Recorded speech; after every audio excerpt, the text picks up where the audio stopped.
Good evening, good evening, good evening. और कैसे हैं मेरे अर्जुनाज सारे के सारे? हाँ भाई, कैसे हो सब लोग? कैसा रहा टेंथ? सब बढ़िया? कुछ लोग ब्रिज कोर्स में मिले थे शायद, कुछ लोग आज नए आए होंगे, कोई दिक्कत नहीं। अच्छा, मैं लेट हो गया हूँ, अच्छा 1 मिनट लेट हो गया यार, सॉरी उसके लिए। मैं बहुत लोगों का दिल दुखा गया, सॉरी। बट हाँ, अभी कितने लोग अच्छे से पढ़ाई वढ़ाई, मतलब आज से स्टार्ट हो गया। अभी तो जूलॉजी की क्लास हुई है शानदार, मैंने देखा जूलॉजी की क्लास काफ़ी आप लोगों ने एंजॉय किया है। तो अभी केमिस्ट्री स्टार्ट करनी है। मैं आपको पढ़ाऊंगा फिजिकल केमिस्ट्री। केमिस्ट्री यहाँ से 3 पोर्शंस में डिवाइड है, तो फिजिकल केमिस्ट्री मैं पढ़ाऊंगा।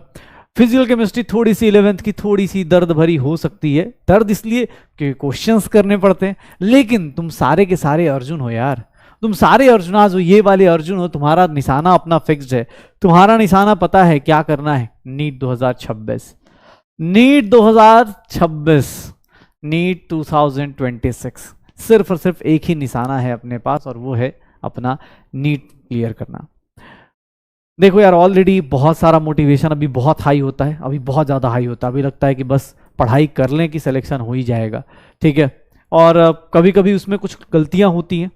अगर कोई पेरेंट्स सुन रहे हैं या कुछ भी, तो आप लोगों से बस थोड़ा, बच्चों आपसे ही बोल रहा हूँ, क्योंकि हर एक टीचर जब शुरुआत में आता है तो वो एक उम्मीद लेके आता है कि यार इस बैच से रैंक लेके आना, इस बैच से ये वाला बैच लेके आएंगे। जैसे जब नीट 2025 वाले जो अर्जुना वाले हैं, जो लास्ट ईयर के अर्जुनाज हैं, उनमें से उन लोगों ने प्रॉमिस किया हुआ है कि सिंगल डिजिट रैंक आना ही आना है। और वो पता है तुम्हारे चांसेस सबसे ज्यादा होते हैं सिंगल डिजिट रैंक लेके आने के। क्यों ज्यादा होते हैं, उसके पीछे का लॉजिक है, क्योंकि जब तुम 11th क्लास में स्टार्ट करते हो और 11th क्लास की स्टार्टिंग अगर अच्छी हो गई, अगर तुमने स्टार्ट से मेहनत करी, तो आपके पास जो एक बोलते हैं ना कि जो एक टाइम का, जो सबसे बड़ी इंपॉर्टेंट चीज जो आपके पास टाइम मिलता है, जो आपको 2 साल 2.25 साल आपको मिल जाते हैं, वो किसी और बच्चे को जो खासकर 12th में है या खासकर जो रिपीटर्स में है, उनको नहीं मिलता।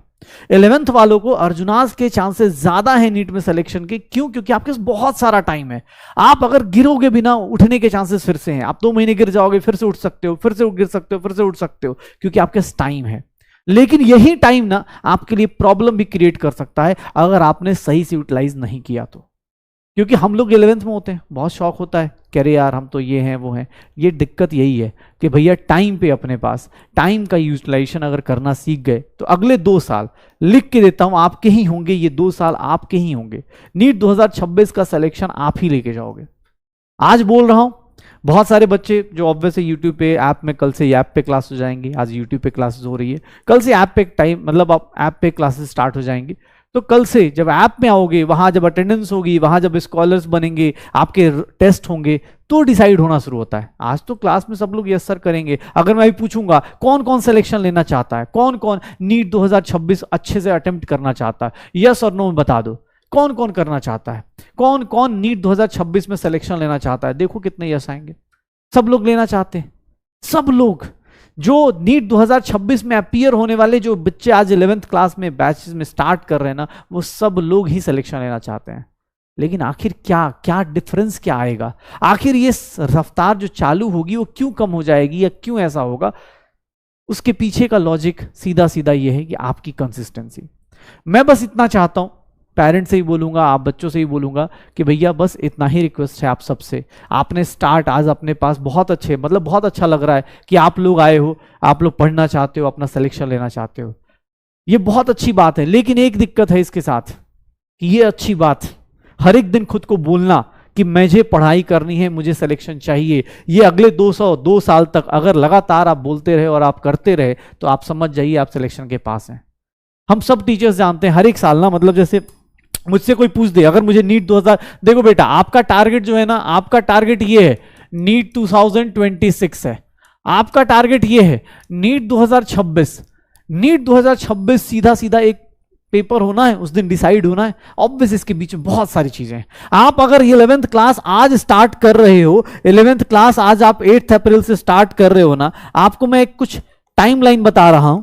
8 अप्रैल 2024 से आप अर्जुना बैच स्टार्ट कर रहे हो, आप अर्जुना बैच फिनिश करोगे। आज आपने अर्जुना बैच स्टार्ट किया, अर्जुना बनना शुरू किया, लेकिन दिक्कत क्या होती है ना, अर्जुना बैच स्टार्ट करते हैं, बहुत सारे लोग स्टार्ट करते हैं, बहुत सारे लोग स्टार्ट करेंगे अर्जुना बैच, ठीक है, बहुत सारे लोग स्टार्ट करेंगे अर्जुना बैच, लेकिन दिक्कत क्या होगी, विद इन 2 मंथ्स आज अपने पास ग्राफ जो होगा ना वो गिरना शुरू होगा, 2 लोगों का, 1-2 लोगों का, बस सुन लेना। देखो ग्राफ बढ़ेगा और ग्राफ गिरेगा भी, कुछ लोगों का ग्राफ बढ़ेगा और ग्राफ गिरेगा भी।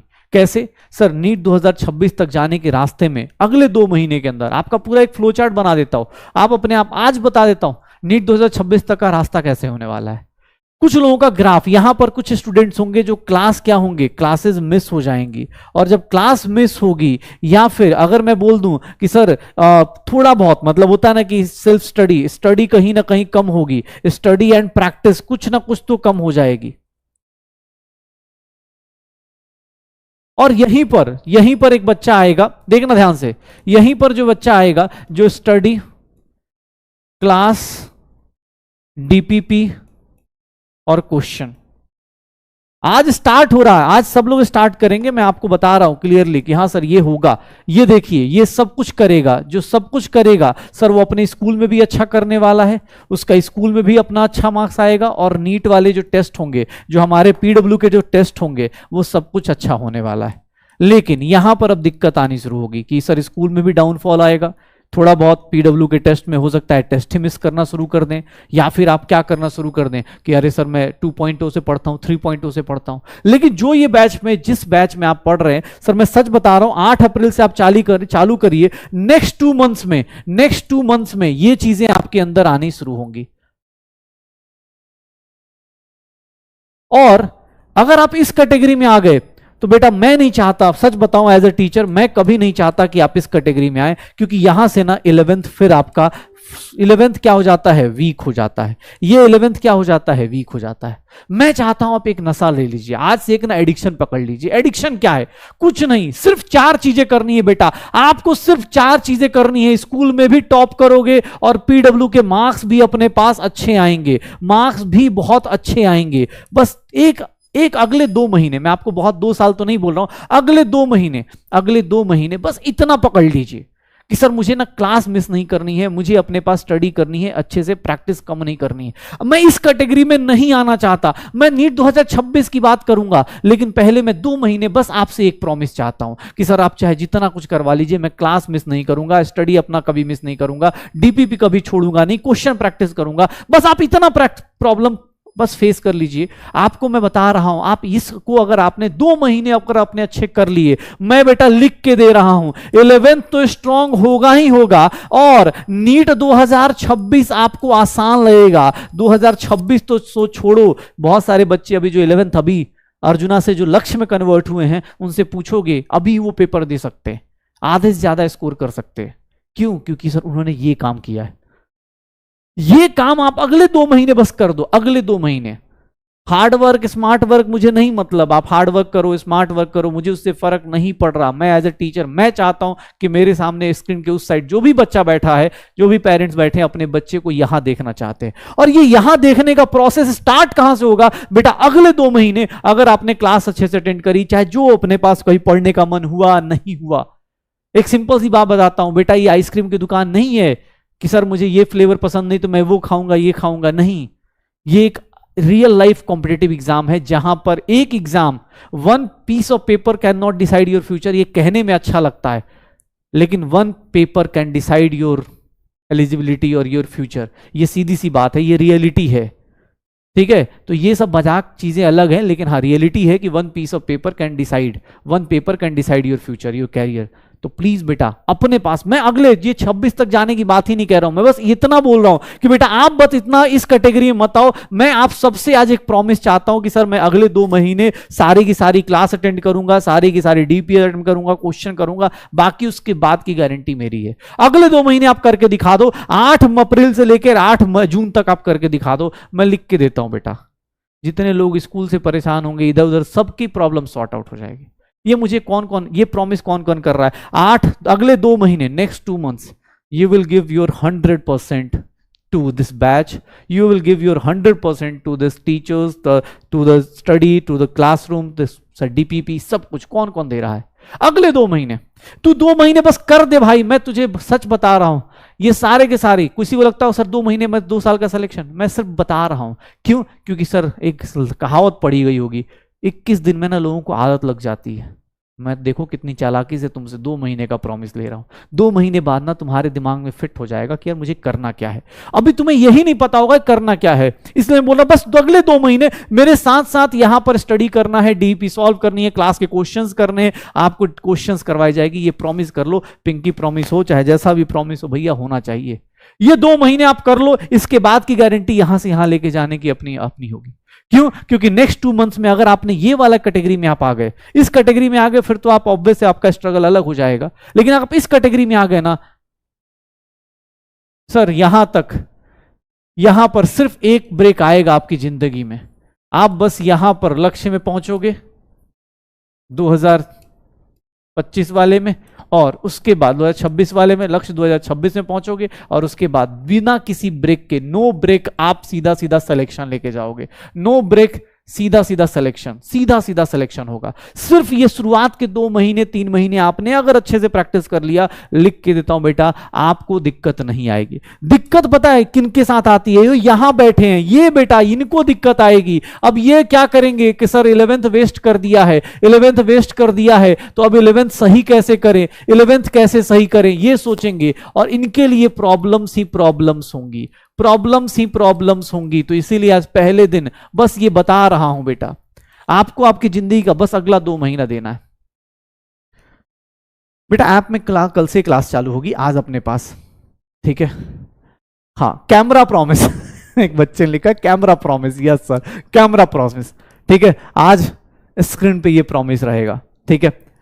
10th में मैं मेहनत करना सीख गया, नहीं बेटा यहाँ और ज़्यादा मेहनत लगेगी। मैं आप सबको सच बताऊं, आज पहला दिन है, किसी को ये ना लगे। क्यों? क्योंकि इसका रीज़न ये है कि मुझे पता है आपके अंदर क्या क्या चीज़ें अभी और डालनी है, और वो कैसे कैसे टाइम के साथ डेवलप होंगी। अगले 2 महीने बाद हमें क्लास में ये पता चलने लगता है। अच्छा, अगले 2 महीने 1-2 चीज़ें और बता दूं।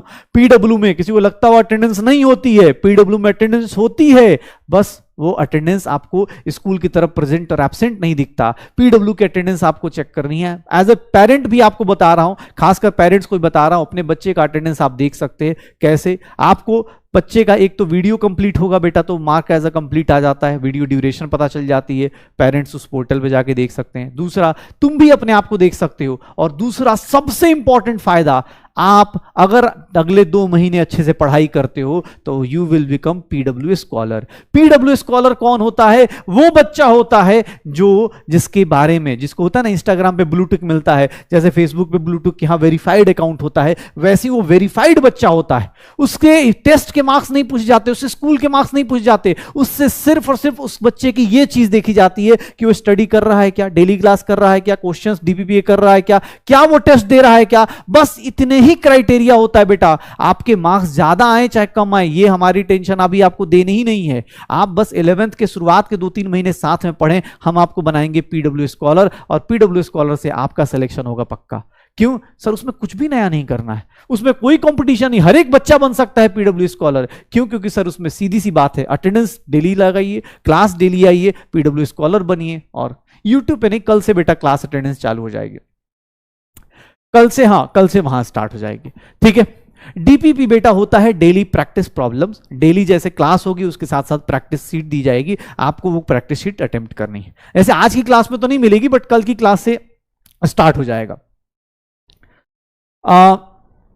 हाँ बेटा आपके ऊपर है, आप जितना, सर यहां पर बस ये अगले 2 महीने मैं आपसे मांगता हूं, बस ये 2 महीने दे दो। 11th की आदत लग गई, फिर आप दुनिया में, सच बता रहा हूं, अगर आपने ये वाला जो जर्क है ना, ये वाला जो शिफ्ट है, 11th का जो शिफ्ट है, ये शिफ्ट अगर आपने साथ साथ अच्छे से कर लिया, आपको कोई दिक्कत नहीं आएगी। बस क्लास अटेम्प्ट कर लेना पक्का, ओके?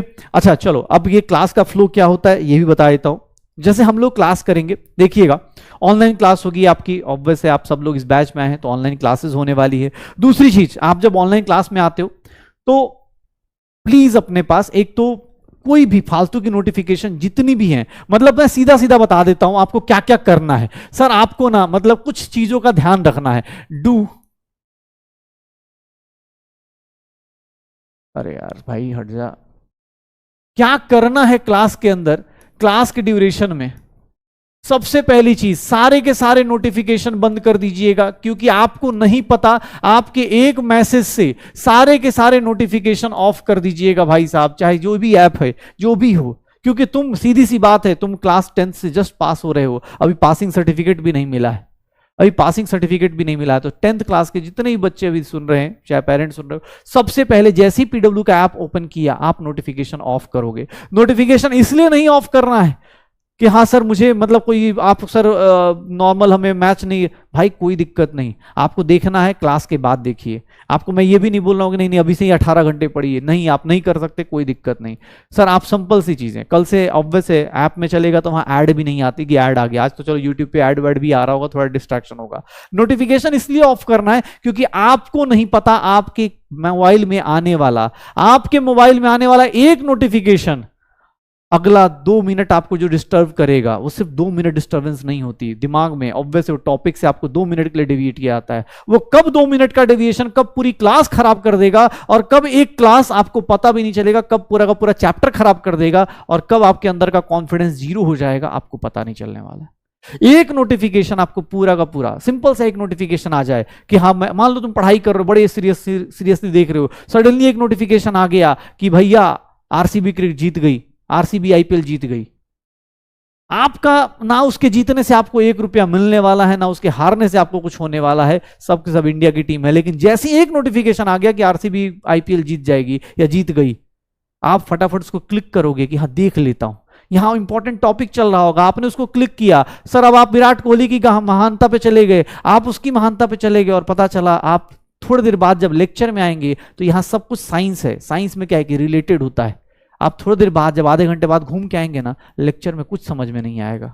इसीलिए बोला पहला काम नोटिफिकेशन ऑफ करना है, सारे के सारे ऐप्स का नोटिफिकेशन ऑफ कर देना है जब आप पढ़ाई करने आए, जब भी आप क्लास में आए।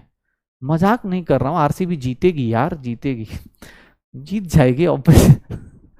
नहीं नहीं, आई लव विराट कोहली यार, हाँ ऑब्वियस है भाई, I love Virat Kohli, RCB जीतेगी, ठीक है।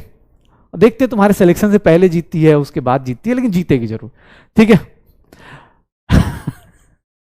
चलो, तो नोटिफिकेशन ऑफ करना है। दूसरा जितने भी हो जाए, एक सिंपल सी बात बताता हूं, ऑनलाइन क्लास में कभी भी ये मत सोचिए कि सर मैं कभी वीडियो पॉज करके चला जाऊंगा, मम्मी बुलाएंगी, पापा बुलाएंगे, या कोई भी बुलाएगा तो मैं चला जाऊंगा, आज दोस्त का बर्थडे है। आप सर ये क्लास कभी भी मिस नहीं करनी है, एक्सेप्ट आपकी तबीयत खुद ही ज्यादा ना खराब हो, या आपको बहुत ज्यादा अर्जेंट कोई मतलब काम ना हो, या किसी की बहुत ज्यादा अर्जेंट घर में कुछ फंक्शन ना हो, अदरवाइज क्लास मिस नहीं करना है। मतलब आपको जब भी होगा, हमेशा आप लाइव लेक्चर देखें। लाइव लेक्चर उन बच्चों के लिए बहुत फायदेमंद होता है जो बहुत ज्यादा इनडिसिप्लिन होते हैं। फॉर इनडिसिप्लिन, अगर डिसिप्लिन के लिए करते, सर सीधी सी बात है, लाइव लेक्चर देखेंगे तो आपका डिसिप्लिन बना रहेगा कि 4 से अच्छा डिसिप्लिन, अरे यार आपका डिसिप्लिन बना रहेगा लाइव लेक्चर में। बस हाँ, थोड़े से लॉसेस भी होते हैं कि ऑब्वियस चैट्स हो गई या कभी नेटवर्क नहीं रहा, लेकिन हाँ कोशिश कीजिएगा कि लाइव लेक्चर्स देखा जाए, क्योंकि उससे आपको पता रहेगा 4 बजे क्लास शुरू होगी, 5:45 में खत्म होगी, 6:15 शुरू होगी, 8 बजे खत्म होगी। तो लाइव लेक्चर अपने को देखने से डिसिप्लिन रहता है। नहीं भी देखते हैं तो कोई बात नहीं, अगर आप रिकॉर्डेड देखते हैं कोई दिक्कत नहीं। अगर आपका कुछ मिस हो गया, रिकॉर्डेड लेक्चर है, बस मैं एक चीज बोलता हूं आपको, रिकॉर्डेड लेक्चर देखना है फॉर एकदम मिस्ड क्लास। और मिस्ड क्लास कब होनी चाहिए?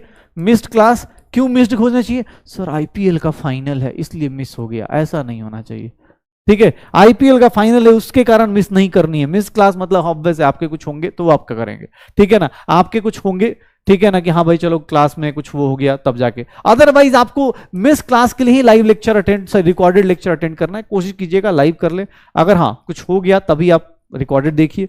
तीसरी बात, जितने भी डीपीपीज हैं, daily practice seat, daily practice problem, ये आपको मिलते जाएंगे। डेली प्रैक्टिस प्रॉब्लम, ये डीपीपीज मिलेंगी आपको, और ये डीपीपीज आप सबको अटेम्प्ट करनी है। सर क्लास के बाद आप उसी टाइम कर सकते हैं, उसी टाइम अपलोड हो जाता है, या फिर उसके अगले दिन क्लास में आने से पहले। तो जितने लोग भी डीपीपीज चाहेंगे सेम डे अटेम्प्ट कर लीजिए, सेम डे अटेम्प्ट कर सकते हैं, या फिर नेक्स्ट डे अटेम्प्ट जरूर कर लीजिए, नेक्स्ट डे जरूर अटेम्प्ट कर लीजिएगा डीपीपी। उसके बाद आपको सब के सब यहां पर देख लीजिएगा, अगर कोई टेस्ट होता है, या फिर वो टेस्ट कुछ भी हो, चाहे कोई भी एग्जाम हो आपके पास, यहां पर पीडब्ल्यू कोई भी एग्जाम लेगा, टेस्ट लेगा, आपको ये अटेंड करना है, टेस्ट देना ही देना है। टेस्ट नहीं देंगे तो फिर ये दिक्कत आ जाएगी। टेस्ट नहीं देंगे ना तो आपको पता ही नहीं होगा, आपको पता ही नहीं चलेगा कि भैया मैं किस जगह पे खड़ा हूं, मैं पढ़ाई कर रहा हूं तो उसका कुछ फायदा भी हो रहा है या नहीं हो रहा। टेस्ट देना इसलिए जरूरी है क्योंकि आपको ये रियलाइज होता रहे कि यार मैं सही डायरेक्शन में चल भी रहा हूं, क्योंकि टेस्ट देने से ना एग्जाम का जब क्वेश्चन आता है ऑब्वियस आपको पता चलेगा, अच्छा मैंने पढ़ा ये था। साइंस में अच्छी बात पता है क्या, साइंस, अच्छा चलो एक बात बताओ, डॉक्टर बनने पे कोई दिमाग 4 हो जाएंगे, हाथ 4 हो जाएगा, ऐसा कुछ होगा क्या? नहीं होगा ना। सिर्फ और सिर्फ क्या है, एक नॉर्मल इंसान और एक डॉक्टर में क्या फर्क है? उसके दिमाग का। नॉर्मल इंसान को प्रॉब्लम पता हो सकती है कि सर हाथ दर्द कर रहा है, पैर दर्द कर रहा है, मेरे पेट में दर्द कर रहा है, नॉर्मल इंसान को ये पता हो सकता है। लेकिन एक डॉक्टर के दिमाग में ये जल्दी से ऐसे ही वो बोलेगा ना पेट दर्द हो रहा है, वो फटाफट कैलकुलेट करके बता देगा कि अरे यार इसका तो मतलब ये वाली प्रॉब्लम है।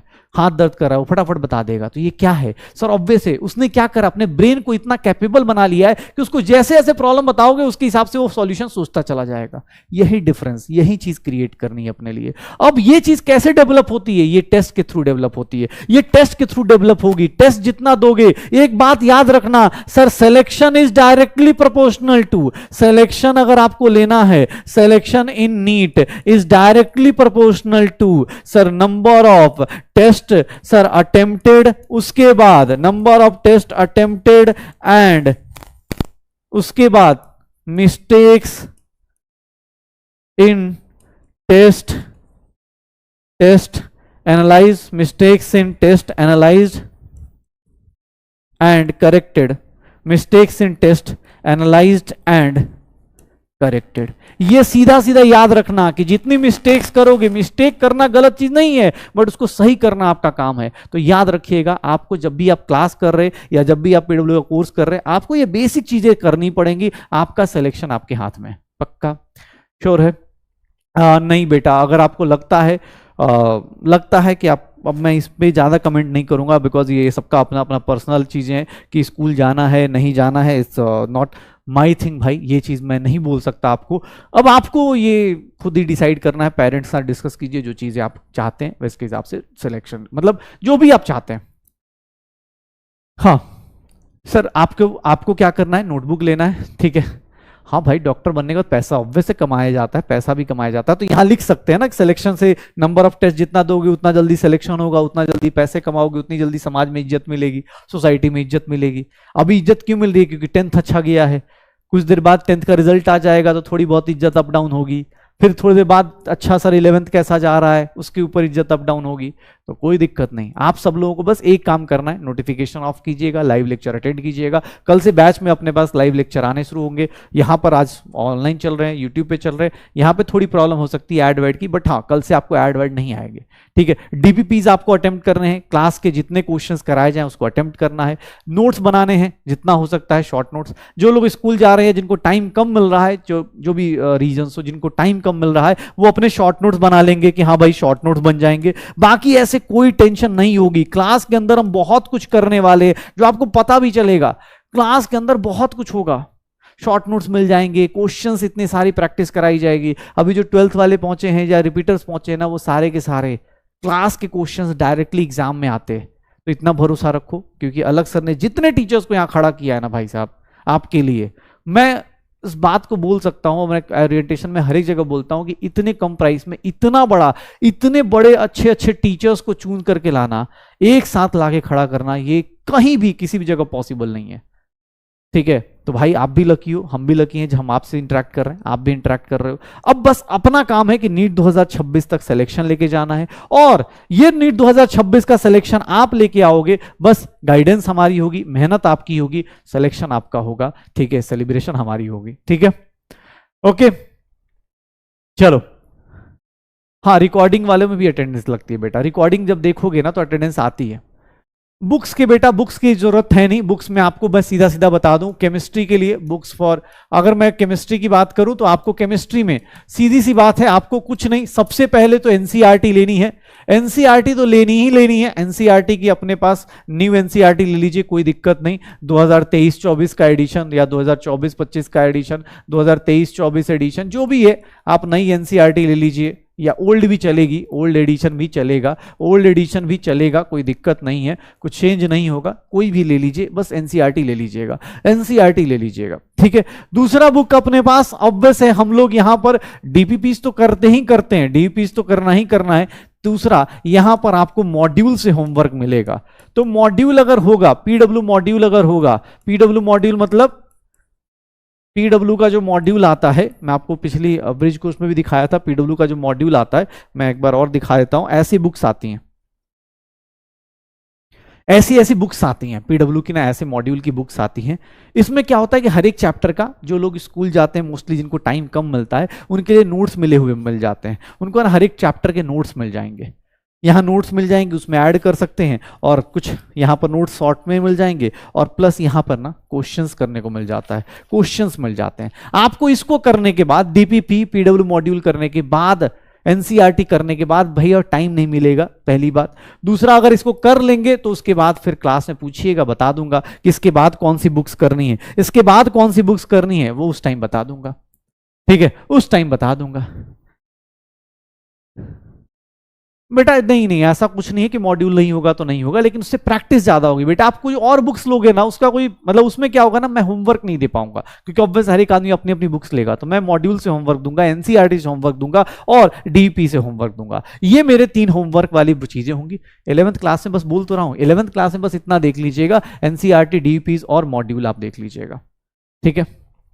मॉड्यूल बेटा आपको मिल जाएगा, आप ऑनलाइन ऑर्डर कर सकते हो, पीडीएफ आपको मिल जाएगी, अभी आपको फर्स्ट चैप्टर के लिए पीडीएफ आपको मिल जाएगी, या पीडीएफ से देख लेना।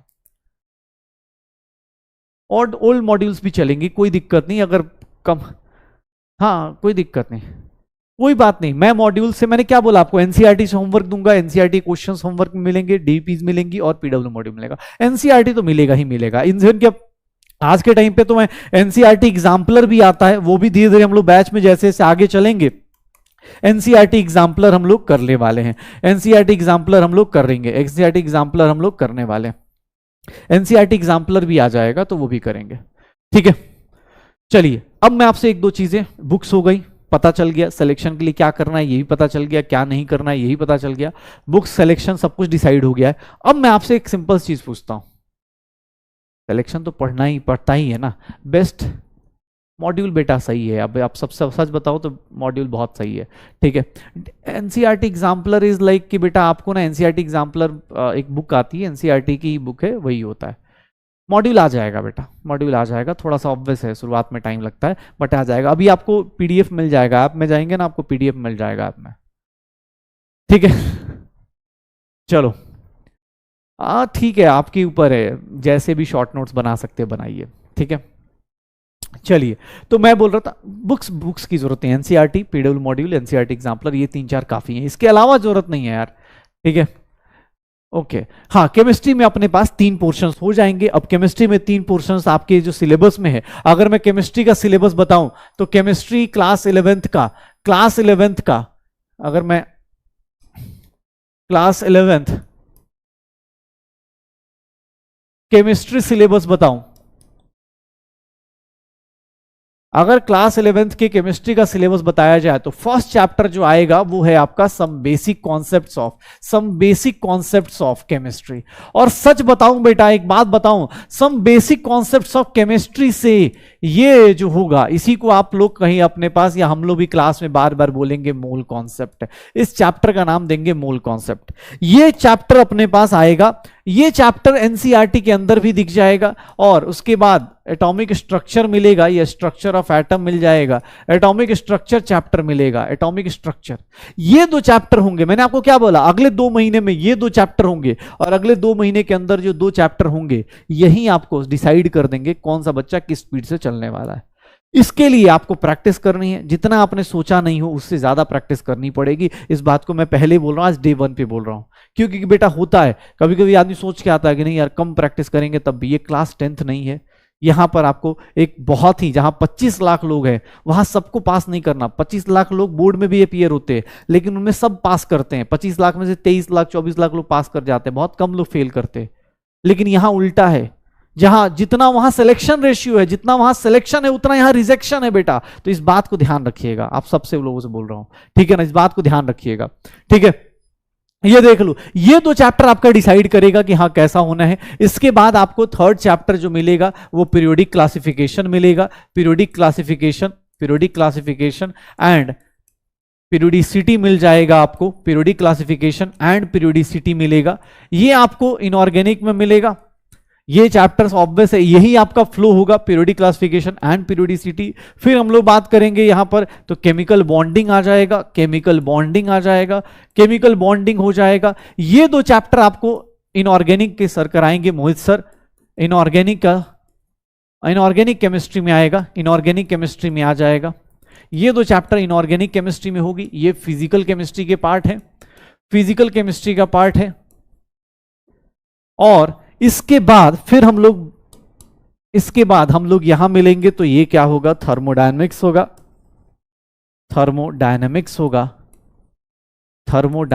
होगा, इक्विलिब्रियम, केमिकल इक्विलिब्रियम एनसीईआरटी में एक ही चैप्टर है इक्विलिब्रियम, लेकिन इक्विलिब्रियम दो टाइप में डिवाइडेड होता है। इक्विलिब्रियम एक केमिकल इक्विलिब्रियम होता है, एक आयनिक इक्विलिब्रियम होता है। केमिकल होता है और एक क्या होता है, आयनिक इक्विलिब्रियम होता है।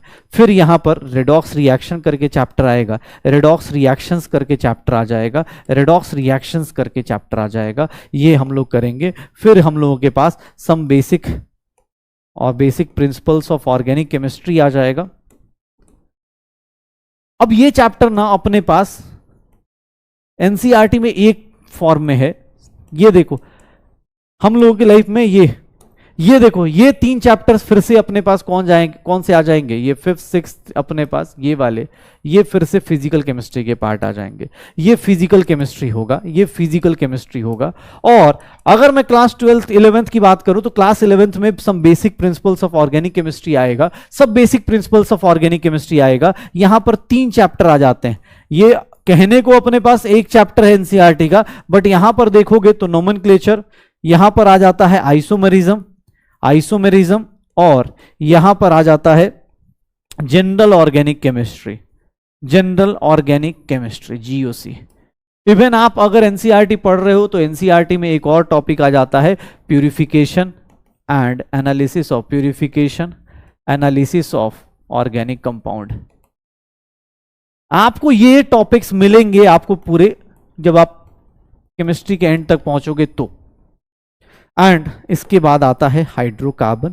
ये जो दो टॉपिक्स बताए मैंने लास्ट के, ये जो दो टॉपिक्स हैं ये हम लोगों को आते हैं कहां पर, ये पूरा का पूरा किस में आएगा, ऑर्गेनिक केमिस्ट्री में। ये पढ़ाएंगे अपने पास Yogesh Jain sir organic chemistry में। ये कहने को दो टॉपिक्स हैं, बट ये बेटा अपने आप में एक चैप्टर है, ये अपने आप में एक चैप्टर्स है, ये सारे के सारे अपने आप में एक चैप्टर्स होंगे, ठीक है। तो ये सारे के सारे मिलेंगे।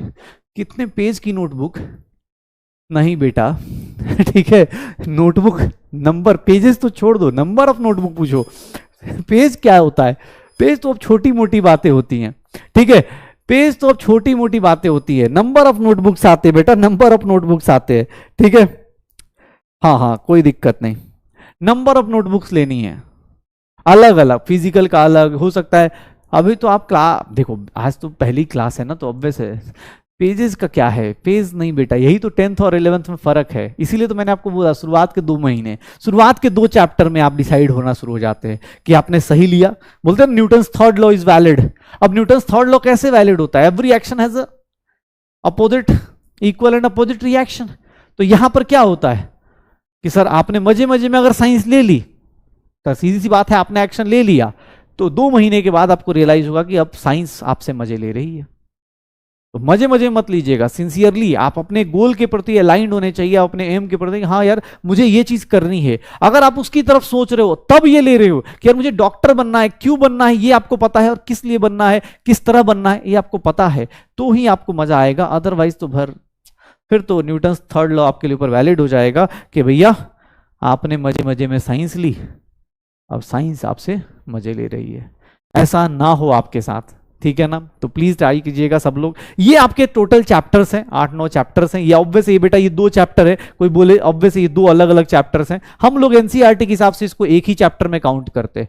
स्टेट्स ऑफ मैटर बेटा हट गया है, वो हम लोग यहीं पर ऐड कर लेंगे, वो अंदर ही अंदर ऐड हो जाएगा, वो चैप्टर काउंट नहीं कर रहे। ओके शुरू करें। एनसीईआरटी भाई कैसे करें भाई, ऑब्वियस है। पी ब्लॉक, एस ब्लॉक, ये सब चीजें अब हट चुकी हैं, क्लास 12th में आएगी। इनऑर्गेनिक केमिस्ट्री बेटा ये है ना, इनऑर्गेनिक केमिस्ट्री आएगी 2 चैप्टर, बाकी अपने पास ऑब्वियस है उसके एप्लीकेशन बहुत सारे 12th क्लास में आएंगे। हाँ, नोट्स बनाने हैं, आज ही से शुरू करेंगे, ऑब्वियस है क्लास शुरू करते, स्टार्ट करें। चलो, हाइड्रोकार्बन भी इसी का टॉपिक है बेटा, ये सारा का सारा ऑर्गेनिक है, ये सारा का सारा ऑर्गेनिक है, ये सारे के सारे ऑर्गेनिक हैं। ये एक चीज पता चल गई है, देख लेना, मैं एक बार बार बोल रहा हूं, ऑर्गेनिक केमिस्ट्री और इनऑर्गेनिक केमिस्ट्री लग रही होगी कि अभी कम है, लेकिन ये अपने आप में बहुत बड़ा टॉपिक है, ये भी बहुत बड़े बड़े और बहुत इंपॉर्टेंट टॉपिक्स है बेटा इनऑर्गेनिक केमिस्ट्री।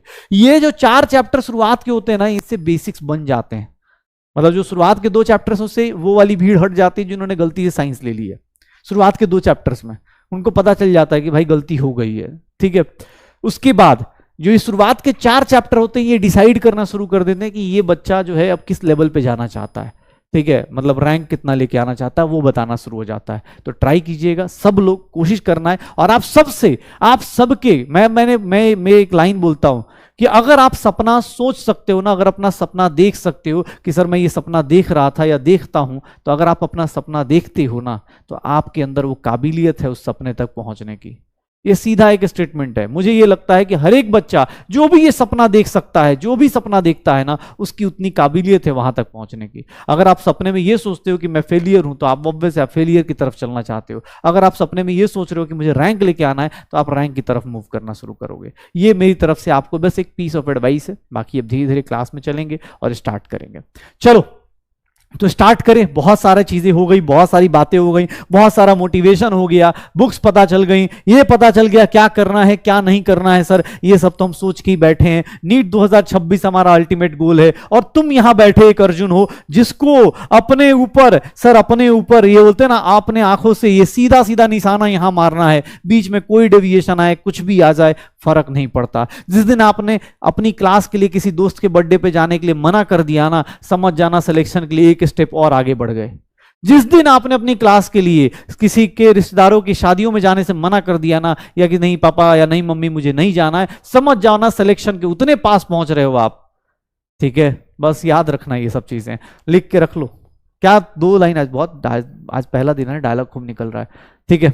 2-4 दिन बाद तुम लोग बोले अरे सर, हाँ ठीक है। क्या बोला, पहली लाइन क्या है, क्या लाइन थी कि जो सपना आप देख सकते हो ना, इसका मतलब आप उसको अचीव कर सकते हो, इसके आपके अंदर वो काबिलियत है, तभी वो सपना आप देख सकते हो।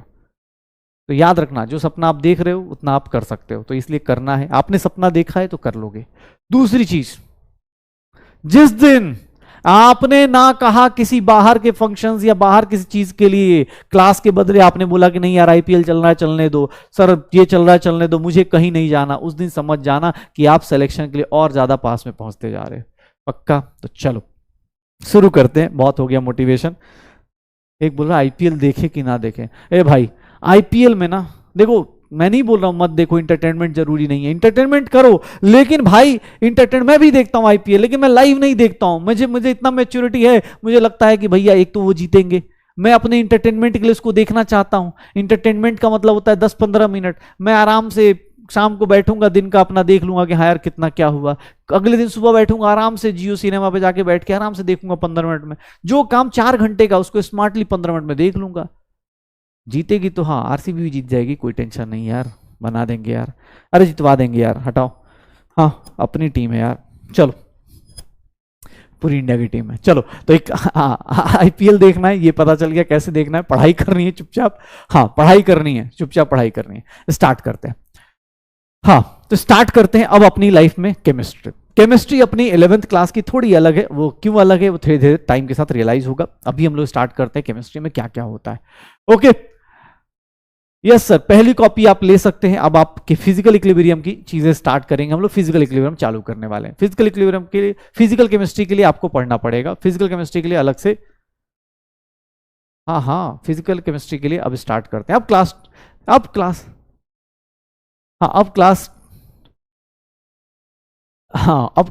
11th स्टार्ट करते हैं। तो चलिए एक बार फिर से आप सभी का स्वागत है क्लास 11th में, और अब शुरू करने जा रहे हैं क्लास 11th की केमिस्ट्री। तो चलो पहले सबसे पहले एनसीईआरटी के हिसाब से केमिस्ट्री की प्रॉपर डेफिनेशन क्या होती है। एनसीईआरटी की अगर आप बुक खोलते हो तो ऑब्वियस है, शुरुआत में जो लोग स्कूल के लिए और इन सब के लिए टेंशन लेते हो, आप टेंशन मत लेना, स्कूल के लिए जितना एनसीईआरटी चाहिए होगा उतना हम खुद ही बताते जाएंगे। अकॉर्डिंग टू एनसीईआरटी, यार नॉर्मली हम साइंटिफिकली बोले तो एनसीईआरटी किसी तरीके से केमिस्ट्री क्या है, it is called science of atoms and molecules.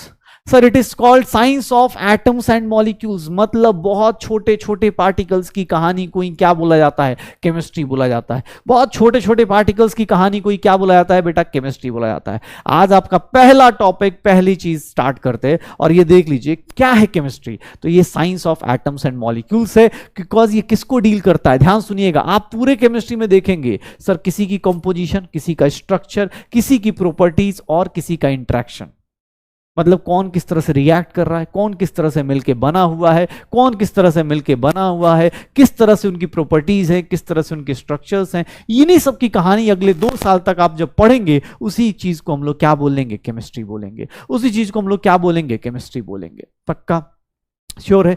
अब यहां से आप साथ साथ में लिखना चालू कर सकते हो। आज पहली क्लास है, ज्यादा नहीं लिखाऊंगा, थोड़ा बहुत बस पता होना चाहिए आपको। केमिस्ट्री अपनी डेली लाइफ में कहां कहां दिखती है, बहुत सारे केमिकल्स हैं बेटा, खाना लेके हर एक चीज में केमिकल्स हैं। आप हर एक चीज में ही, हर एक जगह केमिकल्स हैं। लेकिन कुछ एग्जांपल्स आपके सामने, जो लोग अपने को फर्टिलाइजर्स, मतलब हम लोगों को पता है फर्टिलाइजर्स, हमें पता है कहां कहां मिलता है, किस तरह से फर्टिलाइजर्स गांव में यूज करा जाता है, खेतों में यूज किया जाता है।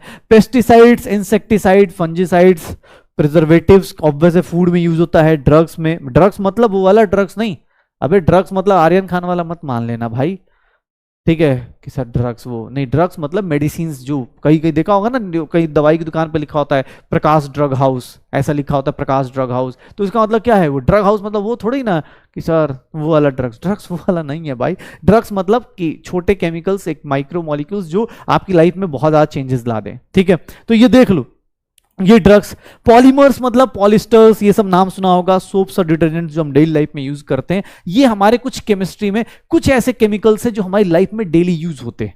हाँ, पेस्टिसाइड, इंसेक्टिसाइड हमारी लाइफ में, जो पढ़ाई कर रहे हैं उनकी लाइफ में यूज नहीं करते, बट जिनके जो किसान हैं या जो फैमिली से, उस फैमिली से बिलोंग करते हैं, उनको पता है फर्टिलाइजर्स क्या होते हैं, इंसेक्टिसाइड, पेस्टिसाइड, फंजीसाइड्स क्या होते हैं, ठीक है। तो ये ध्यान रखना अपने पास, साथ साथ में लिखते चलो बेटा, साथ साथ में लिखते चलना है, ठीक है। चैप्टर का नाम मोल कॉन्सेप्ट है, बस mole concept, basic, some basic concepts of chemistry. Chapter का नाम क्या बताया, पहला चैप्टर है some basic concepts of chemistry, some basic concepts of chemistry. इसी चैप्टर को हम लोग अब कल से ये भी बोलना शुरू कर सकते हैं। कहीं कहीं आपको देखेंगे कोई सीनियर होगा, कोई जूनियर होगा, तो आप बोल सकते हैं उसको मोल कॉन्सेप्ट। ये चैप्टर का नाम है, ये चैप्टर का नाम है मोल कॉन्सेप्ट। उसके अंदर देखेंगे तो हम एनसीईआरटी के हिसाब से देखें तो केमिस्ट्री की डेफिनेशन ये बोली जाती है, science of atoms and molecules. और क्या पढ़ते हैं, प्रॉपर्टीज, स्ट्रक्चर्स, रिएक्शंस, और ये क्या है केमिस्ट्री का इंपॉर्टेंस। तो इंपॉर्टेंस का नाम, इंपॉर्टेंस क्या है सर, फर्टिलाइजर्स में, इंसेक्टिसाइड्स में, पेस्टिसाइड्स में, फंजीसाइड्स में, प्रिजर्वेटिव्स, ड्रग्स और पॉलीमर्स ऑफ सोप्स और डिटर्जेंट्स। तो चलो आज डॉक्टर बनने की फील्ड ले ही लेते हैं। और आज से, क्योंकि आपको पता है कि भैया कौन, डॉक्टर बनने का मतलब दवाइयों का नाम पता होना चाहिए। तो चलो आज काम करते हैं। आज तुमने डिसाइड किया कि तुम्हें डॉक्टर बनना है, तो आज पहली दवाई तुम्हें बता देते हैं। तुम्हें भी याद रखना, सिलेक्शन के बाद भूलना मत, जब डॉक्टर बनो बोलना पहली दवाई का नाम किसने लिखना सिखाया था, सुधांशु सर ने, ठीक है, सुधांशु सर ने। हाँ, पॉलीमर्स बेटा, पॉलीमर्स मतलब पॉलिस्टर्स होते हैं ना, पॉलिस्टर्स होते हैं, नाम सुना होगा, पॉलीपेप्टाइड्स, ये सब नाम आते हैं। पॉलीमर्स मतलब बहुत सारे लोगों को मिला दिया जाए तो उसको बोलते हैं पॉलीमर्स। धीरे धीरे करते रहेंगे, ठीक है। हाँ नहीं बेटा अभी लिखूंगा, ये देखना, बस ये कुछ इंपॉर्टेंस है वो उसकी बात कर रहा हूं। चलो तो पहली दवाई लिखने के लिए तैयार हो। पहली दवाई जानते हो, जानना चाहते हो, डॉक्टर बनने वाला फील लेना है, पहली दवाई शुरू करें तो एनसीईआरटी से शुरू करते हैं। ये देखिएगा, ये तो अपना टेबल, ये दवाई नहीं है, ये मत बोल देना अरे ये दवाई है, ये दवाई नहीं है, ये ऑब्वियस है, पीरियोडिक टेबल है। पीरियोडिक टेबल हम सब लोग जानते हैं, periodic table of the element, कि हाँ भाई ये पीरियोडिक टेबल होता है जिसके अंदर एलिमेंट्स होते हैं। मैं आपको बार बार बोल रहा हूं, इसमें से आज कुछ होमवर्क दूंगा, आपको आज डीपीपी नहीं है, आज कुछ होमवर्क मिलेगा, उसको जरूर जानना है, ठीक है। पैरासीटामोल थोड़ी ना बताऊंगा, छोटी मोटी दवाई बता के क्या ही फायदा है, छोटी मोटी दवाई पैरासीटामोल बोल रहे हैं इनो बोल रहा है, अच्छा इनो बोल रहा है, एक एजिथ्रोमाइसिन, अच्छा ये देखो। हाँ पहली दवाई आपको बताता हूं, सुनना ध्यान से, ये देखो पहली दवाई का मतलब पैरासिटामोल है। ये देखो, ये देखिए कुछ एग्जांपल्स में सबसे पहली दवाई आपके बारे में ये बताया गया, सर सबसे पहली दवाई सिस्प्लेटिन। सिस्प्लेटिन क्या होती है, तो ऑब्वियस है सिस्प्लेटिन हम लोग यूज करते हैं कैंसर थेरेपी के लिए, छोटी मोटी दवाइयों के लिए नहीं बात करेंगे हम। अगली दवाई देखिएगा टैक्सोल, ये एनसीईआरटी की एग्जांपल है बेटा, इसलिए मैं नहीं लिख रहा हूं, एनसीईआरटी की एग्जांपल है। टैक्सोल, टैक्सोल किसके लिए यूज होती है, कैंसर थेरेपी के लिए। देख रहे हो, छोटी मोटी दवाइयों की बात थोड़ी ना चलेगी, छोटी मोटी दवाइयों की बात नहीं चलती।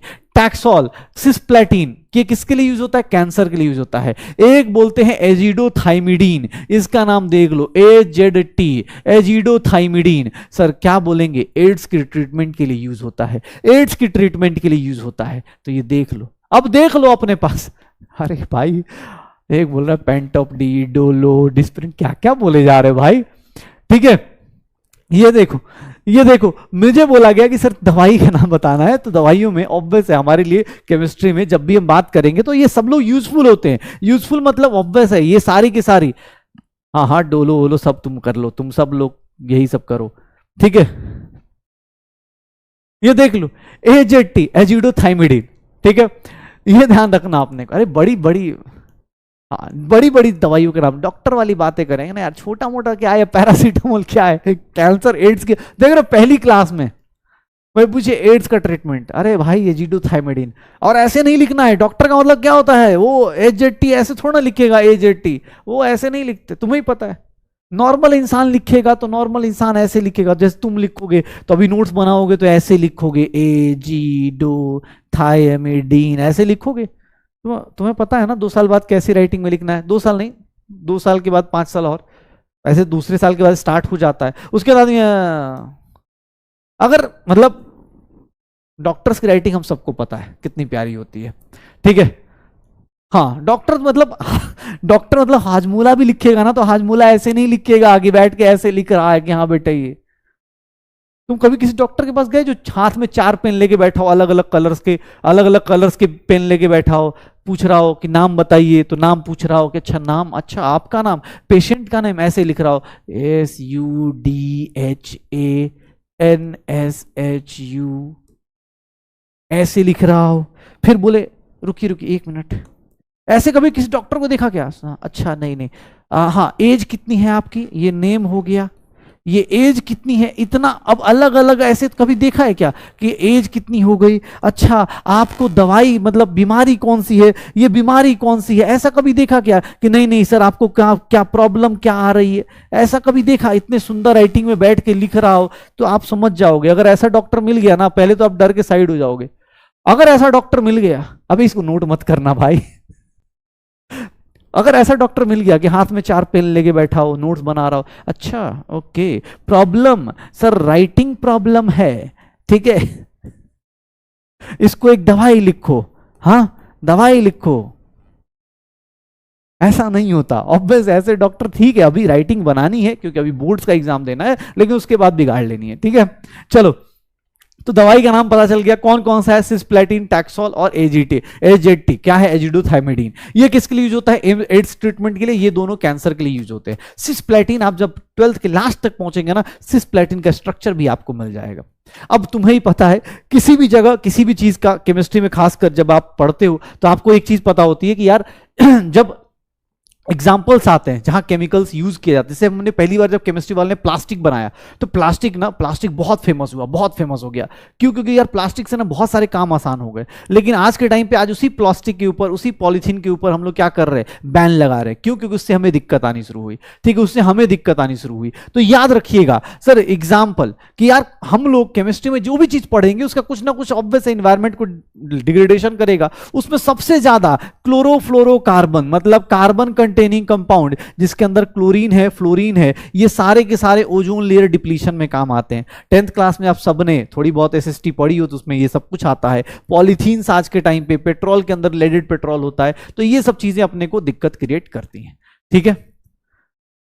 हाँ, ये नेम्स आ सकते हैं बेटा, ये नेम्स एग्जाम हॉल में 2 साल बाद भी आ सकते हैं, इसीलिए इंपॉर्टेंट है, इसीलिए बताया आपको, अदरवाइज मैं क्यों बताता बेटा, मुझे भी ऐसे मजाक थोड़ी ना करना है आपके साथ, मैं मजाक थोड़ा ना करूंगा, ये नेम्स एनसीईआरटी में है तो आ जाएंगे, ये नोट करते चलना है, 2-2 लाइन है बेटा, नोट करते चलो, 2-2 लाइन है, नोट करते चलो, ठीक है। हाँ चलो, अब ये तो हो गई कहानी की केमिस्ट्री पढ़ना क्यों है, डॉक्टर बनना था, डॉक्टर बनने के फील्ड के हिसाब से हमने दवाई का नाम लिख लिया। अब मुझे ये पता चल गया यार केमिस्ट्री का ना बैड फेज भी होता है, बैड फेज क्या है, इन्वायरमेंटल डिग्रेडेशन हो जाता है। तो मुझसे किसने बोल दिया कि सर एक काम करते हैं केमिस्ट्री चालू करते हैं, चलो दवाई लिखने तब पहुंचेंगे ना जब 2 साल बाद एग्जाम क्लियर हो, तो दवाई लिखने से पहले बेसिक चीजें चालू करते हैं। और बेसिक चीज क्या है सुनिएगा, अपने पास बेसिक सुनिएगा, अपने को क्या बोला जाता है, किस तरह से आता है। सबसे बेसिक सी चीज, अगर आप किसी भी कंपाउंड की बात करें तो आप सब लोग 9th में एक सिंपल चीज पढ़ते हैं, मैटर। कोई भी सब्सटेंस हो, किसी भी टाइप का सब्सटेंस हो, उसको मैटर कब बोलते हैं, मैटर किसको बोला जाता है, सर मैटर बोलते हैं, ध्यान सुनिएगा, मैटर किसको बोलते हैं। अब चलिए सर शुरू करते हैं, अब यहां से चालू करते हैं अपनी जिंदगी। मैटर क्या है सर, मैटर किसको बोला जाता है, सर मैटर वो है जो क्या करे, सर मैटर विच हैज, किसको बोलेंगे, मैटर विच हैज शेप, या हम बोल सकते हैं वॉल्यूम एंड मास। जिसके पास मास होना चाहिए और उसका शेप या वॉल्यूम होना चाहिए, उसी को हम लोग क्या बोलते हैं, मैटर बोलते हैं। मैटर अगर बोला जाए तो ध्यान सुनिएगा, मैटर अगर कोई बोले तो सर सीधी सी बात है, ध्यान सुनिएगा अपने पास। हाँ सर 2-2 लाइन से पूरी कॉपी लिखवाई जाएगी, टेंशन मत लिखना, ठीक है।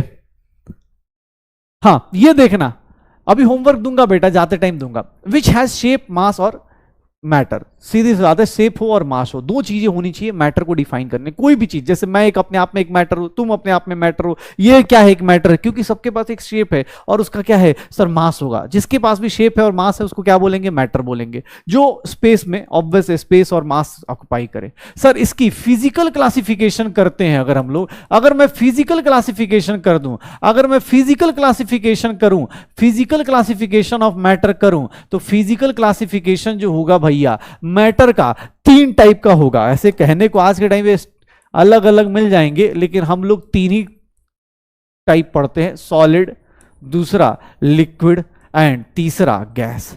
मैटर को हम लोग फिजिकली क्लासिफाई करें तो हम 3 पार्ट में कर देते हैं, solid, liquid and gas, solid, liquid and gas, solid, liquid and gases. आज के टाइम पे और भी क्लासिफिकेशन है बट वो हमारे सिलेबस में अभी नहीं आई है, इसीलिए हम नहीं करने वाले। फिजिकल क्लासिफिकेशन करते हैं तो बोस आइंस्टाइन कंडेंसेट आ जाता है, बोस आइंस्टाइन कंडेंसेट, जिसको हम शॉर्टकट में बोल देते हैं BEC।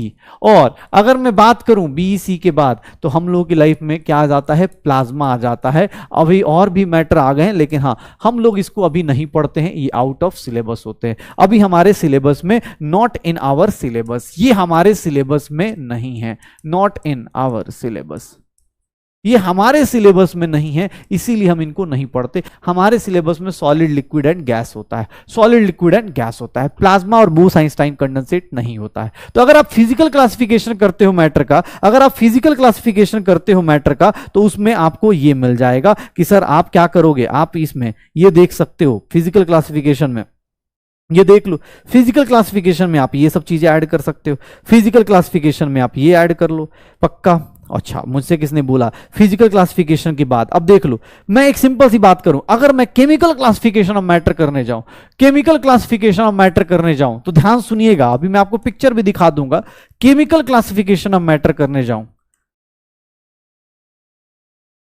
Chemical classification of matter करने जाऊं तो केमिकल क्लासिफिकेशन ऑफ मैटर में 2 चीजें होती हैं बेटा, थोड़ा ध्यान सुनना, बहुत इंपॉर्टेंट है। Chemical classification of matter, chemical मतलब ऑब्वियस जहां केमिस्ट्री इन्वॉल्व हो, फिजिकल मतलब ये तो देख के बता दोगे ना, सॉलिड है, लिक्विड है, गैस है, सॉलिड, लिक्विड, गैस कौन सा होता है उसके हिसाब से बता दोगे आप। तो केमिकल क्लासिफिकेशन बेटा बहुत ज्यादा इंपॉर्टेंट होता है मैटर का। बेटा मैं साइड हो जा रहा हूं, प्लीज अपने अपने हिसाब से आप लिखते चलिएगा, क्योंकि अब अलग से लिखने का टाइम ऐसे बोल के नहीं दिया जाएगा। आप, मैं थोड़ा साइड हो जाता हूं, आप उसके हिसाब से साथ साथ में लिख लीजिए, ठीक है। हाँ ज्यादा ज्यादा बेटा, हाँ साइड, मैं ऐसे खुद ही साइड हो जाता हूं, ठीक है। Chemical classification of matter. Chemical classification of matter करने जाओगे सबसे पहले दो पार्ट में तोड़ दिया जाता है। क्या क्या, ध्यान सुनिएगा। एक होते हैं प्योर सब्सटेंस। प्योर सब्सटेंस का मतलब क्या होता है? प्योर सब्सटेंसेस का मतलब बेटा एकदम 9th पे लेके गया हूं मैं आपको। जितने लोग हैं आज दिल से बोल देना, अपने आप से बोल देना, 9th क्लास से स्टार्ट कर रहा हूं मैं। सच बताऊं तो मैं 9th क्लास से स्टार्ट कर रहा हूं और आपसे उम्मीद कर रहा हूं कि आप भी यही से स्टार्ट करें। मैं आपसे कुछ नहीं पूछ रहा पीछे क्या हुआ क्या नहीं हुआ, 9th क्लास से स्टार्ट कर रहा हूं। मैं चाहता हूं आप सब लोग 11th क्लास में साथ में आ जाएं। ये देख लीजिए, प्योर सब्सटेंसेस और क्या आ जाएगा, मिक्सचर्स आ जाएगा। अब नाम से ही पता चल रहा है कि प्योर सब्सटेंस है, प्योर सब्सटेंस है। तो प्योर सब्सटेंस में ऑब्वियस है सर, प्योर सब्सटेंस में दो चीजें आती हैं, दो चीजें आती हैं प्योर सब्सटेंस के अंदर। क्या सर? प्योर सब्सटेंस में देखोगे तो एलिमेंट्स और कंपाउंड्स आते हैं, एलिमेंट्स और कंपाउंड्स आते हैं। प्योर सब्सटेंस को अगर डिवाइड करेंगे तो यहां पर क्या आएगा, एलिमेंट्स आएंगे और अपने पास क्या आ जाएंगे, कंपाउंड्स आ जाएंगे। प्योर सब्सटेंस में मिक्सिंग यहां भी हो रही है लेकिन यहां पर फिक्स्ड रेशियो होता है। कंपाउंड्स का मतलब क्या होता है, फिक्स्ड रेशियो। मिक्सचर्स की बात करेंगे तो मिक्सचर्स दो टाइप के हो जाते हैं। अगर मिक्सचर्स की बात करूंगा तो मिक्सचर्स दो टाइप के हो जाएंगे। कौन कौन से? एक को हम लोग बोल देते हैं होमोजीनियस मिक्सचर, एक को हम लोग बोल देते हैं होमोजीनियस मिक्सचर, और एक को हम लोग बोल देते हैं हेट्रोजीनियस मिक्सचर। एक होमोजीनियस मिक्सचर होता है और एक हेट्रोजीनियस मिक्सचर होता है। एक होमोजीनियस मिक्सचर, एक हेट्रोजीनियस मिक्सचर होता है। ठीक है, होमोजीनियस मिक्सचर मतलब, मिक्सचर का मतलब क्या होगा सर, वेरिएबल कंपोजिशन। इसका मतलब ये होगा वेरिएबल कंपोजिशन। अब वेरिएबल कंपोजिशन होगा तो ऑब्वियस है इसमें होमोजीनियस का मतलब सर इसमें कुछ फिक्स नहीं रहता, आपकी मर्जी है। जैसे चीनी पानी, चाय बनाते टाइम कोई रूल पढ़ा है क्या कि चाय बनाते टाइम सर पता है आपको, चाय बनाते टाइम अगर 500 ग्राम दूध लेते हैं तो उसमें इतना ही चीनी डाल सकते हैं? ऐसा कुछ फिक्स्ड रूल नहीं होता। क्यों? क्योंकि वो एक मिक्सचर है, उसमें कुछ भी वेरिएबल हो सकता है, कुछ भी हो सकता है, उसमें कुछ भी हो सकता है। ध्यान सुनना, अगर आप प्योर सब्सटेंस, जैसे आप पानी पीने जाओगे तो आप पानी प्योर लेके आओगे, पानी प्योर हो गया। क्यों? क्योंकि सर वो प्योर सब्सटेंस, उसमें कुछ मिक्स करेंगे तो अलग से। मिक्सचर का मतलब हो गया भाई सब कुछ भी फिक्स नहीं है, वेरिएबल है, उसका कोई रूल नहीं होता, उसका कोई फिक्स रूल नहीं होता कि हाँ भाई मिक्सचर का यही रूल होगा, नहीं। होमोजीनियस का मतलब होता है कि सब कुछ यूनिफॉर्म हो जाए, मिक्सिंग तो किया बट वो यूनिफॉर्म हो जाए। जैसे मैं आपको एक बेस्ट एग्जांपल देता हूं, आप सबने चाय को ट्राई किया होगा, चाय बनाते टाइम या शुगर वाटर, चीनी पानी का सॉल्यूशन बनाया हो, कभी टैंग वैंग का सॉल्यूशन बनाया हो तो उसमें देखा हो क्या होता है। टैंग वैंग का सॉल्यूशन बनाते तो क्या करते हैं हम लोग कि सर टैंग लिया, पानी लिया, टैंग को डिसॉल्व किया, ऐसे ऐसे ऐसे स्टीयर करते हैं। कभी कभी क्या होता है, शुगर को स्टीयर करते हैं, ऐसे घुमाते रहते। कभी कभी क्या होता है, आप देखोगे अगर अच्छे से नहीं घुमाओगे, जल्दी पीने की कोशिश करोगे, ऊपर क्या लगेगा, फीका लगेगा, नीचे जाते जाते क्या होगी, स्वीटनेस बढ़ती चली जाएगी। जैसे जैसे आप नीचे पानी के जितना नीचे जाओगे उतनी ज्यादा आपकी स्वीटनेस क्या होगी, बढ़ जाएगी। तो वैसे लोगों को हम लोग क्या बोलते हैं, हेट्रोजीनियस। नॉन यूनिफॉर्म प्रॉपर्टीज होती हैं, नॉन यूनिफॉर्म प्रॉपर्टीज। प्रॉपर्टीज होंगी ना इनकी, नॉन यूनिफॉर्म होंगी, मतलब यूनिफॉर्म नहीं होती, नॉन यूनिफॉर्म प्रॉपर्टीज होती हैं इनकी, नॉन यूनिफॉर्म प्रॉपर्टीज होती हैं। लेकिन सर होमोजीनियस का मतलब होता है यूनिफॉर्म प्रॉपर्टीज। इनके अंदर क्या रहेगा, यूनिफॉर्म रहेगा। जैसे आप कोल्ड ड्रिंक लेते हो, दुकान से लेके आते हो, या फिर आप पेप्सी ऐसे भी पियोगे तो ऊपर से लेकर नीचे तक स्वीटनेस क्या रहेगी, सेम रहेगी। ऊपर से लेकर नीचे तक स्वीटनेस क्या रहेगी, सेम रहेगी। तो इस बात का ध्यान रखिएगा जब भी आपसे कोई बोले physical classification of matter, solid liquid gas, chemical classification of matter, pure substances, mixture, variable composition होता है। प्योर सब्सटेंस क्या है, हाँ बेटा 9th में करा था, ये 10th में मुझे भी पता है, हाँ कोई दिक्कत नहीं, ठीक है। ये यार मुझे ही पता है 9th क्लास में ये सब पढ़ा हुआ है, लेकिन मेरा काम है मैं आपको यहां से लेकर जा रहा हूं। कोई मुझसे ये ना बोले कि सर मैं 9th 10th वीक था तो मेरा नहीं हो पाया। देख ले बेटा, प्योर सब्सटेंस मतलब इसमें कोई मिक्सिंग नहीं है किसी के साथ। प्योर सब्सटेंस है, उसमें दो लोग आएंगे, एलिमेंट्स आएंगे, कंपाउंड्स आएंगे। मिक्सचर्स क्या होते हैं सर, ऑब्वियस है जिसके अंदर मिक्स किया जाता है मॉलिक्यूल्स, होमोजीनियस और हेट्रोजीनियस, होमोजीनियस और हेट्रोजीनियस। हाँ ईद के दिन ऑफ होगा बेटा, आराम से, आप टेंशन मत लो, ऑब्वियस है सब कुछ आएगा, ठीक है। चलो, तो मैं ये बोल रहा था अपने पास प्योर सब्सटेंस हो गया, मिक्सचर्स हो गया, होमोजीनियस, हेट्रोजीनियस हो गया। अच्छा, मुझसे किसने बोल दिया कि सर एक काम करते हैं इसको ना, अब देखो कुछ लोगों को ऐसे अच्छा लगता है, मैं ऐसे देखो, अब ऑब्वियस है भाई, मैं भी ऐसे करके किसी को लग रहा हो तो मिक्सचर्स में भी क्या हो जाएगा, होमोजीनियस और हेट्रोजीनियस। अब वही चीजें हैं, अलग अलग तरीके से आप जितनी बार लिखना चाहो। मैं इसलिए जानबूझ के कभी कभी एनसीईआरटी इन सब की टेबल्स लेके आता हूं ताकि इसी बहाने आप क्लास में 2-3 बार देखोगे तो याद हो जाएगा कि हाँ यार ऐसे भी क्लासिफिकेशन था। फिजिकल पे देखोगे सॉलिड लिक्विड गैस, केमिकल पे देखोगे pure substance, element compound, mixture में होमोजीनियस हेट्रोजीनियस। पक्का? अच्छा चलो एक बात बताओ, एक बात बताओ, कितने लोगों को सॉलिड लिक्विड गैस का डिफरेंस पता है? कितने लोगों को सॉलिड लिक्विड गैस का डिफरेंस पता है? एक बोल रहा सर आपका नाम क्या है? हाँ, नाम से क्या रखा है यार, बहुत बड़े महान आदमी ने बोल के गए कि नाम में क्या रखा है, तो छोड़ो। नहीं बेटा, हम लोग अगली क्लास में मिलेंगे आप में ना, अभी तो बस ये देख रहे हैं। चलिए अब मुझे बताइए, सॉलिड लिक्विड गैस कितने लोगों को पता है कि सॉलिड लिक्विड गैस में आप डिफरेंशिएट कर पाते हो?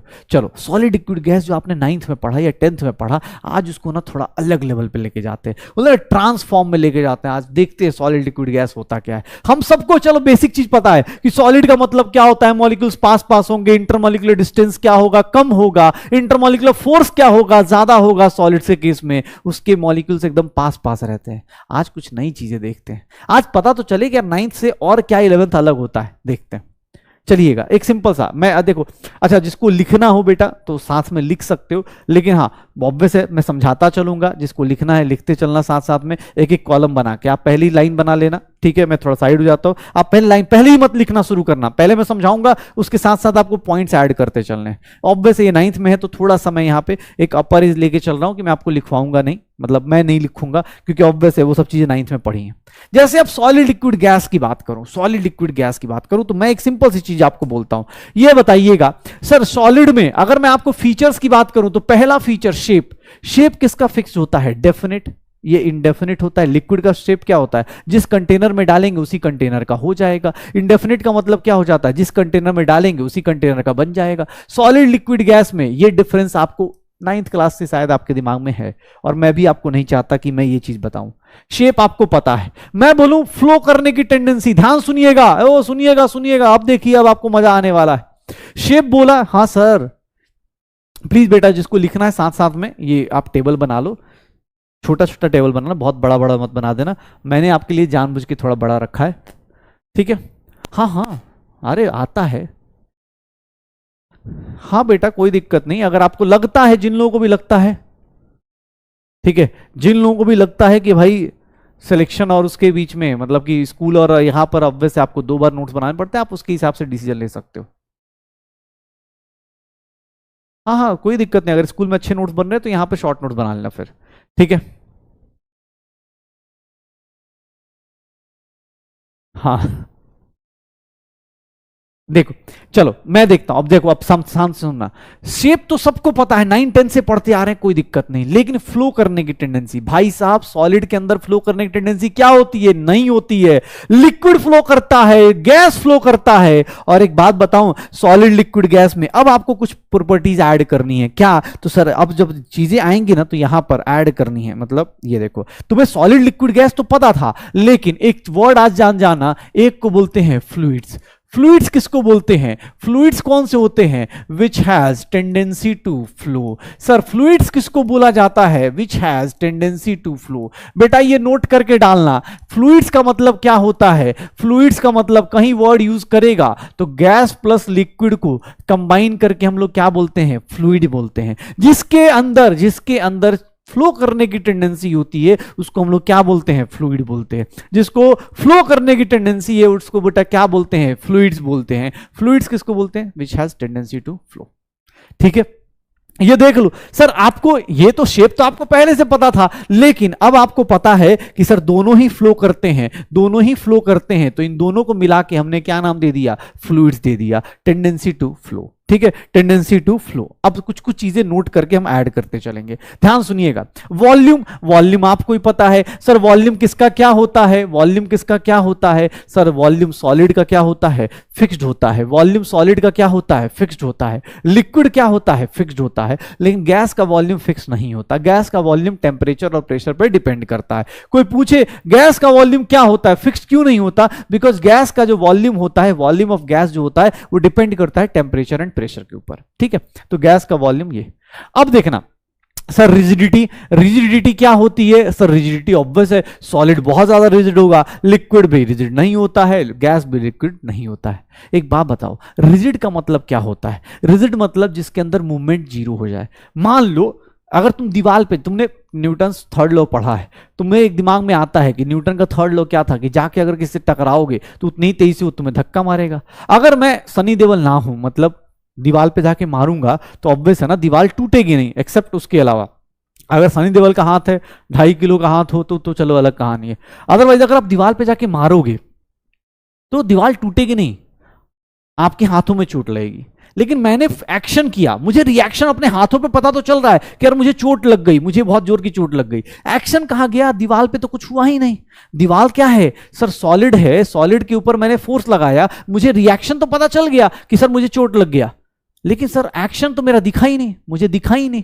तो याद रखिएगा, देखिएगा, एक वर्ड यूज करवाता हूं, ध्यान सुनिएगा। आपको एक वर्ड आप नोट कर करके ये सब पॉइंट ऐड करते रहिएगा, नोट कर करके ये सब पॉइंट ऐड करते रहिएगा कि सॉलिड्स आर रिजिड। सॉलिड्स को रिजिड क्यों बोलते हैं? सॉलिड्स आर रिजिड क्यों बोलते हैं? सॉलिड्स आर रिजिड क्यों?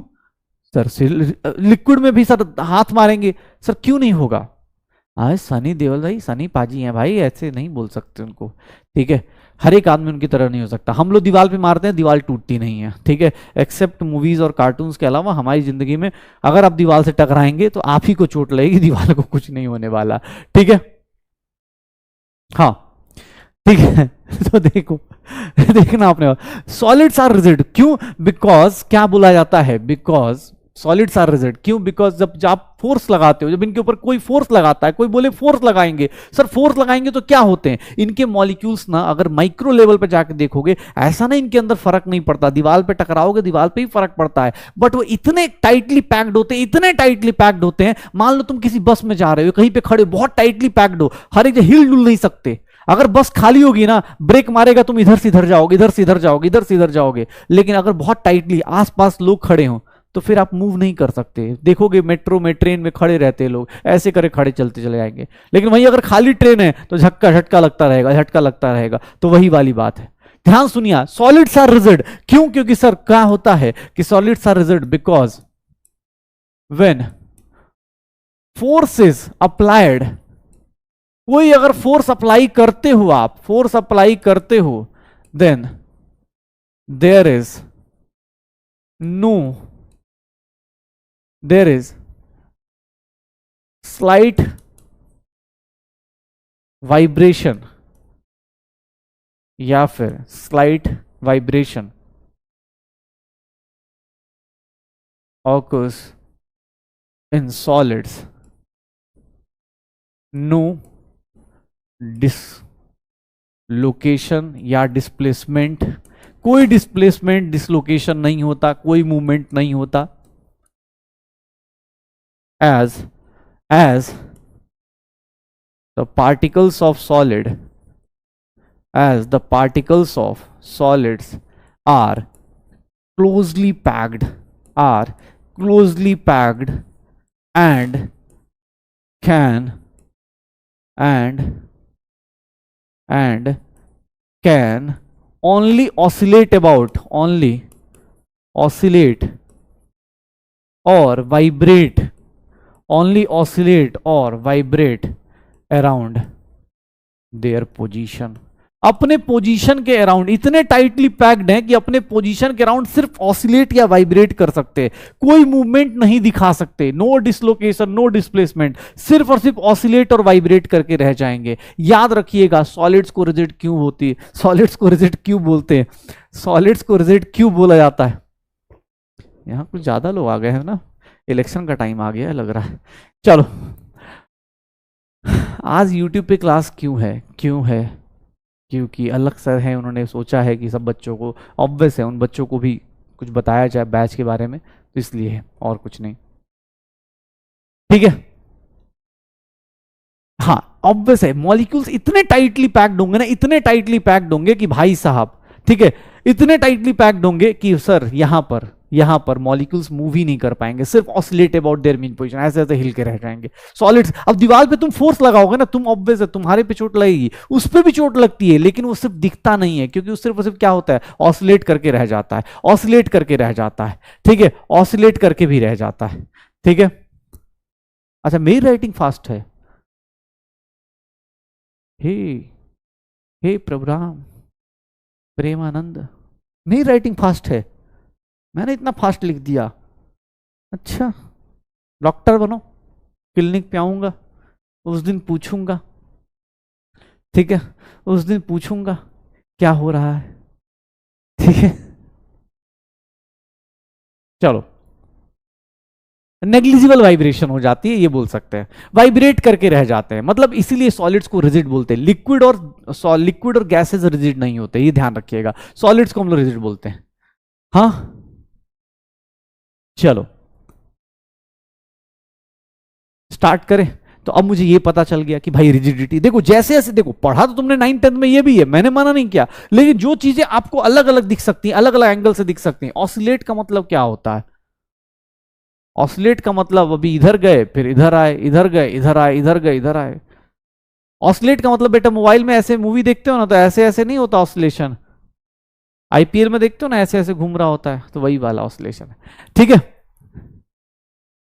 चलो ये देखना, अगला देखो, इंटरमोलिकुलर फोर्स ऑफ अट्रैक्शन, ये हमें पता है 9th-10th से कि sir intermolecular force of attraction solid में हाई होता है, फिर लिक्विड में इंटरमीडिएट होता है, इसमें बहुत कम हो जाता है, कोई अट्रैक्शन ही नहीं होता है। तो जिंदगी में ऑब्वियस है आपका इंटरमोलिकुलर फोर्स ऑफ अट्रैक्शन बहुत हाई मत कीजिएगा, खुद की पढ़ाई से हाई कीजिएगा, किसी और से हाई मत कीजिएगा। अभी के लिए बस इतना ही सजेशन है, ठीक है ना। ऐसा नहीं कि आपने साइंस लिया, किसी और ने कॉमर्स ले लिया, फिर आप लगे पड़े हैं इंटरमोलिकुलर फोर्स के पीछे, ठीक है, ऐसा नहीं करना है। ये कुछ चीजें हैं, आप समझदार हैं, आपको समझ में आ रहा होगा, ठीक है, ये सब चीजें नहीं करनी है।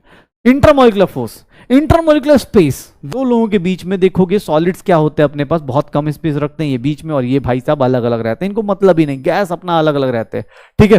ये देखना, मुझसे किसने बोला, अब यहां पर देखो डिफ्यूजन क्या होता है। इंटरमोलिकुलर स्पेस तो बहुत सिंपल है, ये दो चीजें तो 9th-10th से बहुत क्लियर है। डिफ्यूजन का मतलब क्या होता है? डिफ्यूजन का मतलब होता है मिक्सिंग, मिक्सिंग करना भाई साहब, मिक्स होना। एक बात बताओ, मिक्स होना है, मिक्सिंग की टेंडेंसी जो होती है किसकी ज्यादा होती है? सॉलिड। पत्थर पत्थर को लाके रख दो, मिक्स हो जाएगा क्या? नहीं मिक्स होगा ना। हाँ, पत्थर पत्थर को लाके रख दोगे,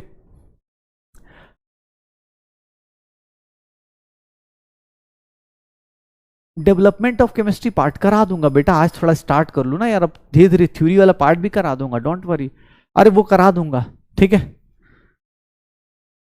हाँ हाँ चलो, ये देखो डिफ्यूजन मतलब मिक्सिंग, मिक्सिंग किसकी? सॉलिड सॉलिड की मिक्सिंग जीरो, लिक्विड लिक्विड की मिक्सिंग आराम से आप देखोगे धीरे धीरे करके मिक्स हो जाती है। लेकिन लेकिन लेकिन अगर गैस के देखोगे, अगरबत्ती जला दो एक रूम में, इधर अगरबत्ती जला दो, अगरबत्ती तो छोड़ो, सेंट मार लो अपने पास ना, डीओ मार दो अगर, तो आपको देखोगे पूरे घर में अपने पास वो पहुंच जाता है। कैसे? क्योंकि मिक्सिंग हो जाती है, उसकी मिक्सिंग टेंडेंसी क्या होती है? बहुत ज्यादा हाई होती है। तो डिफ्यूजन याद रखिएगा, सॉलिड लिक्विड गैस में गैस का सबसे ज्यादा हाई। फिर कंप्रेसिबिलिटी की बात करें तो सर लिक्विड्स में, सर ये देखो सॉलिड कंप्रेस नहीं होता, सॉलिड एकदम मतलब एकदम बिंदास हो के आता, बोलता भैया हमको कोई हिला नहीं सकता, हम कहीं नहीं जा सकते, हम भैया हम कहीं छोटा मोटा कुछ नहीं करेंगे, डिफ्यूज कंप्रेसिबल नहीं होंगे। सॉलिड का देखो अलग ही नखरे हैं, सॉलिड ना मतलब अलग बंदा है, बोलते ना आदमी सख्त सख्त लड़का है ये, तो वही वाली बात है, ठीक है, वही वाली बातें हैं, कंप्रेसिबल नहीं होगा, ठीक है, हाँ कंप्रेसिबल नहीं होगा। ये क्या हो जाता है, लिक्विड लिक्विड में अपने पास देखेंगे तो लिक्विड लिक्विड में क्या होता है कि सर यहाँ पे थोड़ा बहुत कंप्रेस कर सकते हो थोड़ा बहुत, लेकिन ये भाई साहब गैस है यार, गैस को तो कोई भी दबा सकता है, गैस को कोई भी कंप्रेस कर सकता है, कोई दिक्कत नहीं आएगी, ठीक है, गैस को कोई भी कंप्रेस कर सकता है, कोई दिक्कत नहीं आएगी। अब बेटा ये तो 9th-10th में आपने पढ़ा था, जिन लोगों ने चार्ट बनाया बहुत बढ़िया, बहुत बढ़िया। लेकिन अब दो चीजें आपके लिए नई आई हैं, उसको थोड़ा ध्यान से देखिएगा और साथ साथ में सीखते चलिएगा। मैं जैसे जैसे आप आगे जाएंगे मैं याद दिलाऊंगा। एक वर्ड होता है thermal energy. What is thermal energy? ध्यान से सुनिएगा, थर्मल एनर्जी। अब देखिए थर्मल एनर्जी, थर्मल एनर्जी क्या होता है तो ध्यान से सुनना। Thermal energy is nothing, energy किसी भी बॉडी के अंदर, energy due to, thermal energy किसको बोलते हैं? Due to movement of, due to movement of, due to movement of sir particles, due to movement of particles in a matter. किसी भी substance में अगर उसके पार्टिकल्स के मूवमेंट के कारण जो एनर्जी होती है, ध्यान सुनना, energy due to movement of particles, ध्यान सुनना बेटा, एक लाइन सुनना, due to movement of particles मतलब क्या? रिपीट, क्या मतलब होता है? ध्यान सुनना, कंप्रेसिबल मतलब जिसको कंप्रेस कर पाए भाई, कंप्रेस, दबा पाए ऐसे, ठीक है। हाँ अच्छा बेसिक से पढ़ाओ, अच्छा ओके, बेसिक से कहाँ मतलब, बेसिक का मतलब क्या होता है, ये हाई फाई है ना। अच्छा बेसिक का मतलब, अच्छा रे सुनो, अरे वो बोला बेसिक से पढ़ाओ, बेसिक, बेसिक लिखते, बेसिक से पढ़ो यार, अरे बेसिक, बेसिक, तो देखो बेसिक से पढ़ो, ठीक है, चलेगा। हाँ ये हाई फाई बातें चल रही हैं यार, बहुत डिफिकल्ट डिफिकल्ट, बताओ बताओ यार, सॉलिड लिक्विड गैस की बात पहली क्लास में कर दी यार आपने, बेसिक से पढ़ो यार, बेसिक से पढ़ेंगे, देख रहे हो विनोद, बेसिक बेसिक चल रहा है। हाँ बेसिक बेसिक, कैसे बेसिक बेसिक बोल के हाई फाई चीज पढ़ा दिया गया, बताइए सॉलिड लिक्विड गैस के बारे में।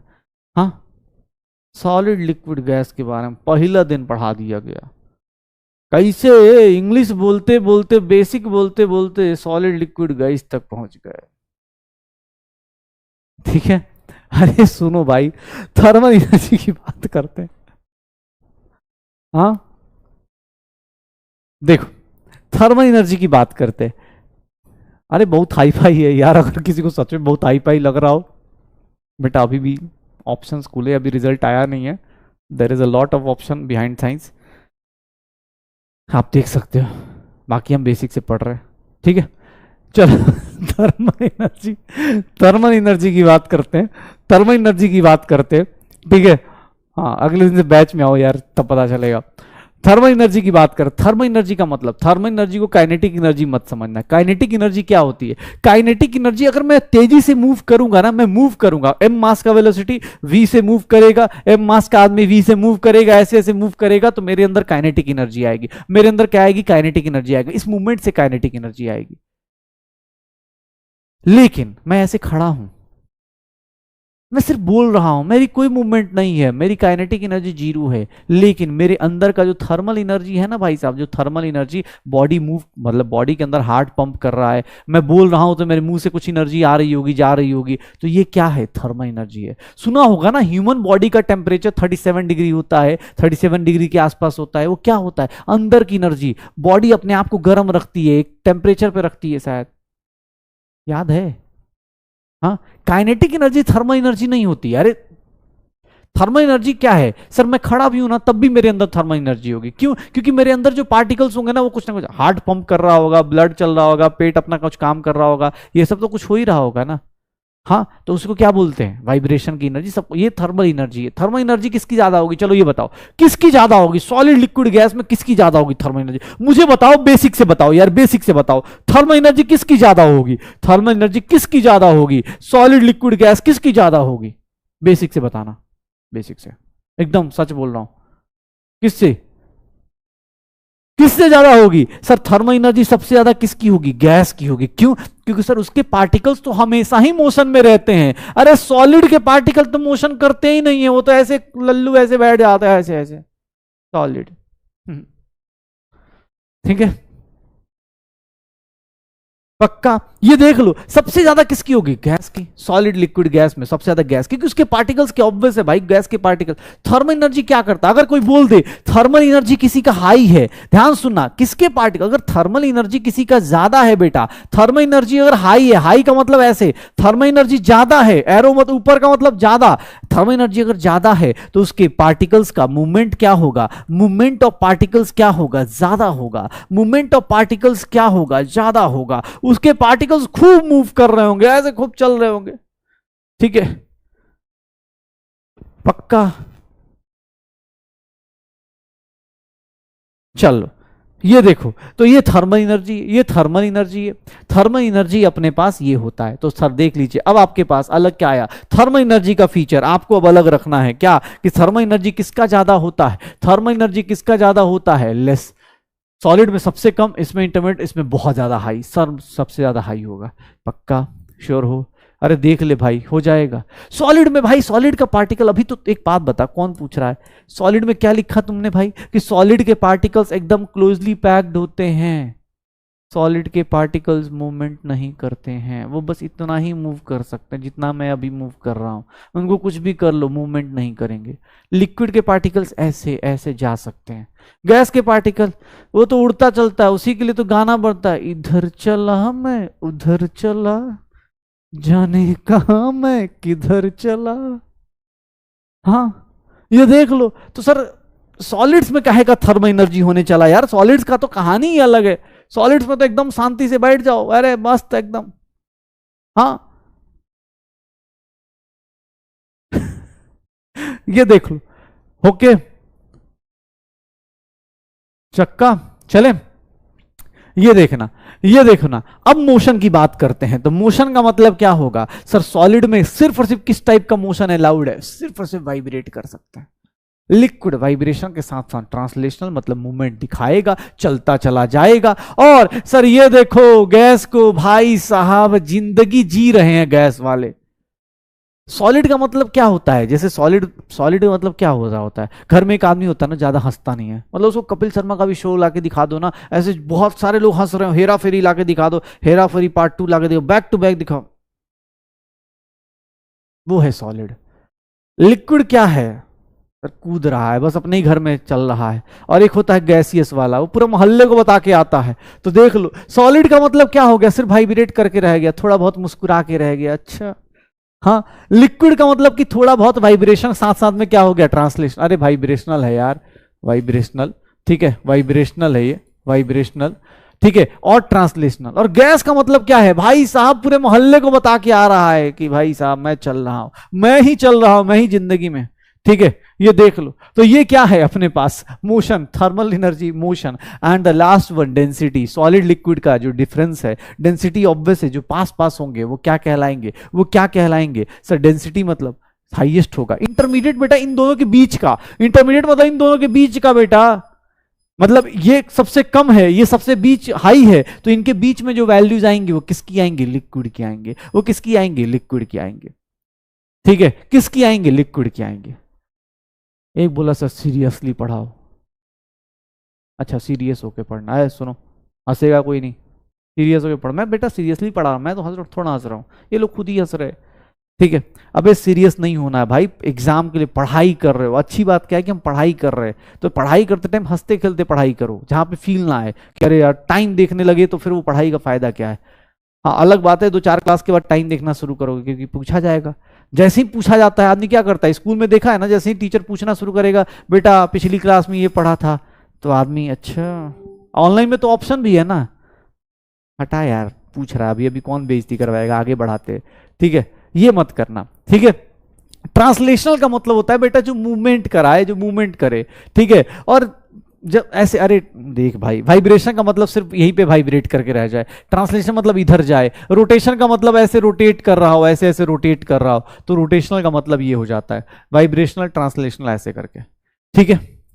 चलो हो गया सर पक्का। तो ये हमारे पास टोटल 11 फीचर्स है जिसमें हम सॉलिड लिक्विड गैस को हम लोग डिफरेंशिएट कर सकते हैं। सॉलिड लिक्विड गैस को हम लोग डिफरेंशिएट करने के लिए अलग अलग फीचर्स लेके चल रहे हैं, अलग अलग फीचर्स लेके चल रहे हैं। और यहां पर देख लो फ्लूइड्स क्या होता है, ये थर्मल एनर्जी क्या होती है, ये हमें पता चल गई। कुछ नई नई चीजें हम लोग देखते चल रहे हैं और प्लस सीखते चल रहे हैं कि भैया और क्या हो सकता है। अच्छा सॉलिड लिक्विड गैस में बहुत डिफिकल्ट चीज है, सुनो, अरे रोटेशनल है भाई, रिस्ट्रेन नहीं, अरे यार ये रुको रुको रुको रुको रुको रुको, अरे रुको रुको रुको, अच्छा ये डाउट है, ये लो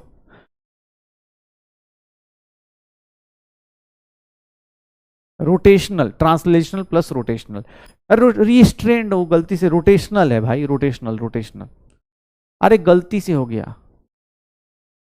व्हाट इज काइंड डेंसिटी, अच्छा ओके डेंसिटी क्या होती है, मुझे हक है,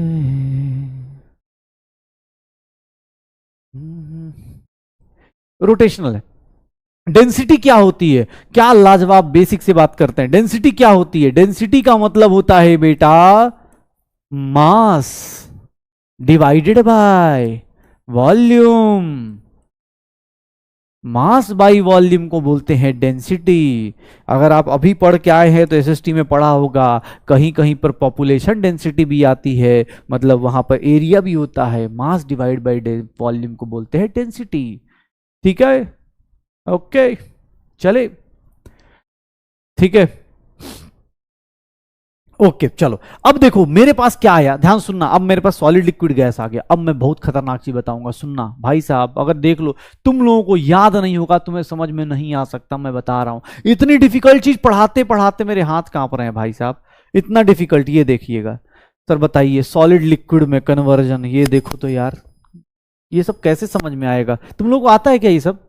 कि सॉलिड अगर लिक्विड में कन्वर्ट होगा तो उसको बोलते हैं मेल्ट कर रहा है। लिक्विड अगर गैस सॉलिड में जा रहा है तो उसको बोलते हैं फ्रीज कर रहा है। सर लिक्विड अगर गैस में जा रहा है तो वेपराइजेशन हो रहा है, और गैस अगर लिक्विड में जा रहा है तो कंडेंसेशन हो रहा है। सर गैस से इधर जा रहे हैं तो इसको हम लोग एब्लिमेशन भी बोल देते हैं। सब्लिमेशन का उल्टा भाई एब्लिमेशन भी बोल दिया जाता है, कहीं कहीं इसको सब्लिमेशन भी बोला जाता है। ये कन्वर्जन, ओह माय गॉड, ये कन्वर्जन नहीं आती होगी यार। ट्रांसलेशनल का मतलब होता है X axis, Y axis, Z axis में चलना। ये देख लो, ये सॉलिड है, ये पिघल गया, ये इस तरह से चला गया, वो देख लो वेपर्स बन गए, पूरे रूम का कंटेनर ज्वाइन कर लिया।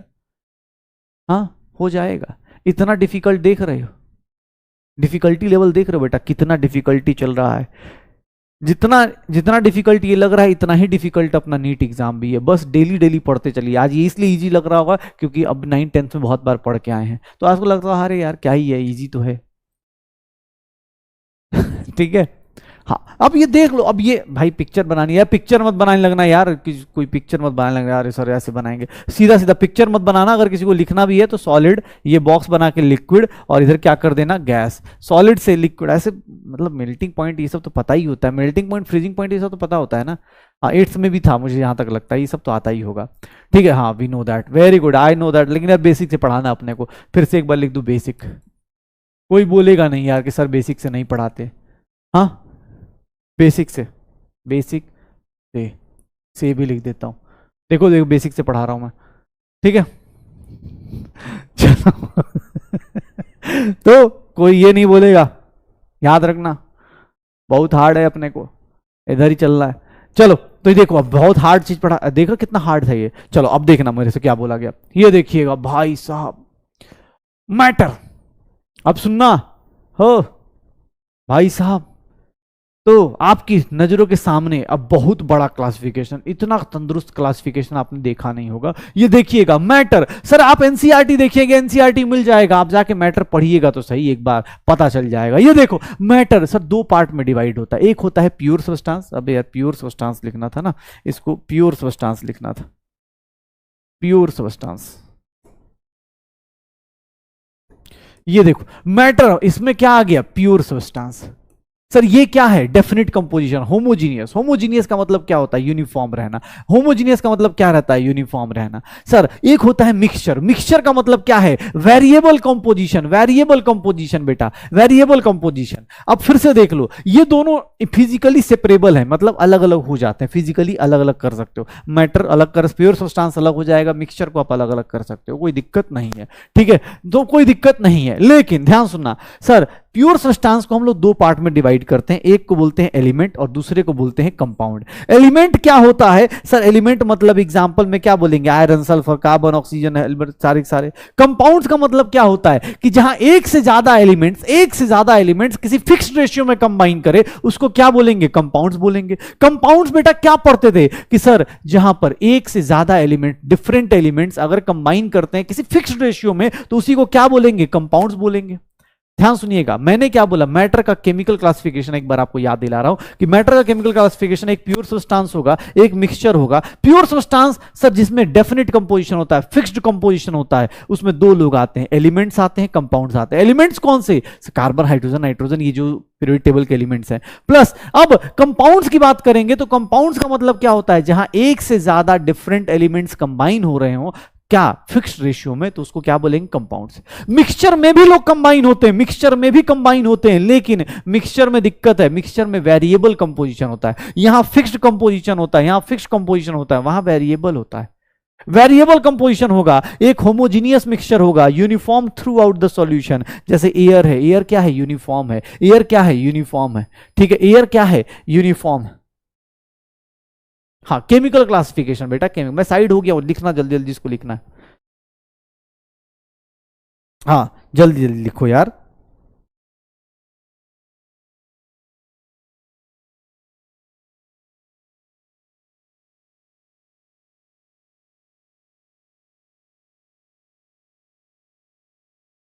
हाँ, क्या होगा?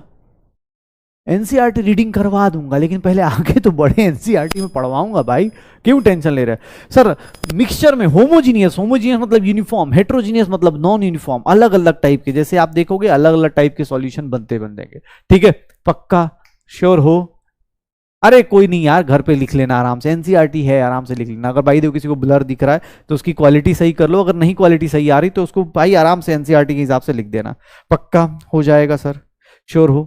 अच्छा, कुछ लोगों के साथ दिक्कत क्या है, देखो एक क्लासिफिकेशन। अब आप सुनना बेटा, अब थोड़ा सा काम की चीज बता रहा हूं, फिर से सुनना। अब यहां पर, क्योंकि कल की क्लास में और भी चीजें आएंगी, सुनना अर्जुनास, सारे के सारे अर्जुनास। हाँ, अब ध्यान सुनना, क्योंकि यहां पर एक काम की चीज आने वाली है, और वो काम की चीज क्या है देखिएगा। मैं आपसे एक सिंपल सी क्लासिफिकेशन की बात कर रहा हूं बेटा। अब यहां पर मैं आपको एक नॉर्मल चीज बताने वाला हूं, ये तो हम लोगों के पास हो गया जो 10th 9th में पढ़ा था। अब यहां पर एक बहुत इंपॉर्टेंट चीज, बहुत ही important, atoms and molecules. Atoms and molecules, atoms क्या होते हैं? एटम्स और मॉलिक्यूल्स की बात करने वाला हूं मैं आपसे, एटम्स और मॉलिक्यूल्स की बात करने वाला हूं। ये देखिएगा, एटम्स और मॉलिक्यूल्स की बात करने वाला हूं। एटम्स क्या होते हैं, ध्यान सुनना बेटा। अब यहां से क्लास शुरू हो रही है जो अगली क्लास में रिपीट होगी, तो जो लोग भी इधर उधर भटक रहे हैं, अगली क्लास में ये सब कुछ पूछा जाएगा। तो बेसिक से चल रहा है, अभी तक देखो कुछ भी नहीं चला। ठीक है, गाना पागल हो गया? हाँ, पढ़ाई करते हैं ना भाई, अभी तो सिलेक्शन की शुरुआत हुई है।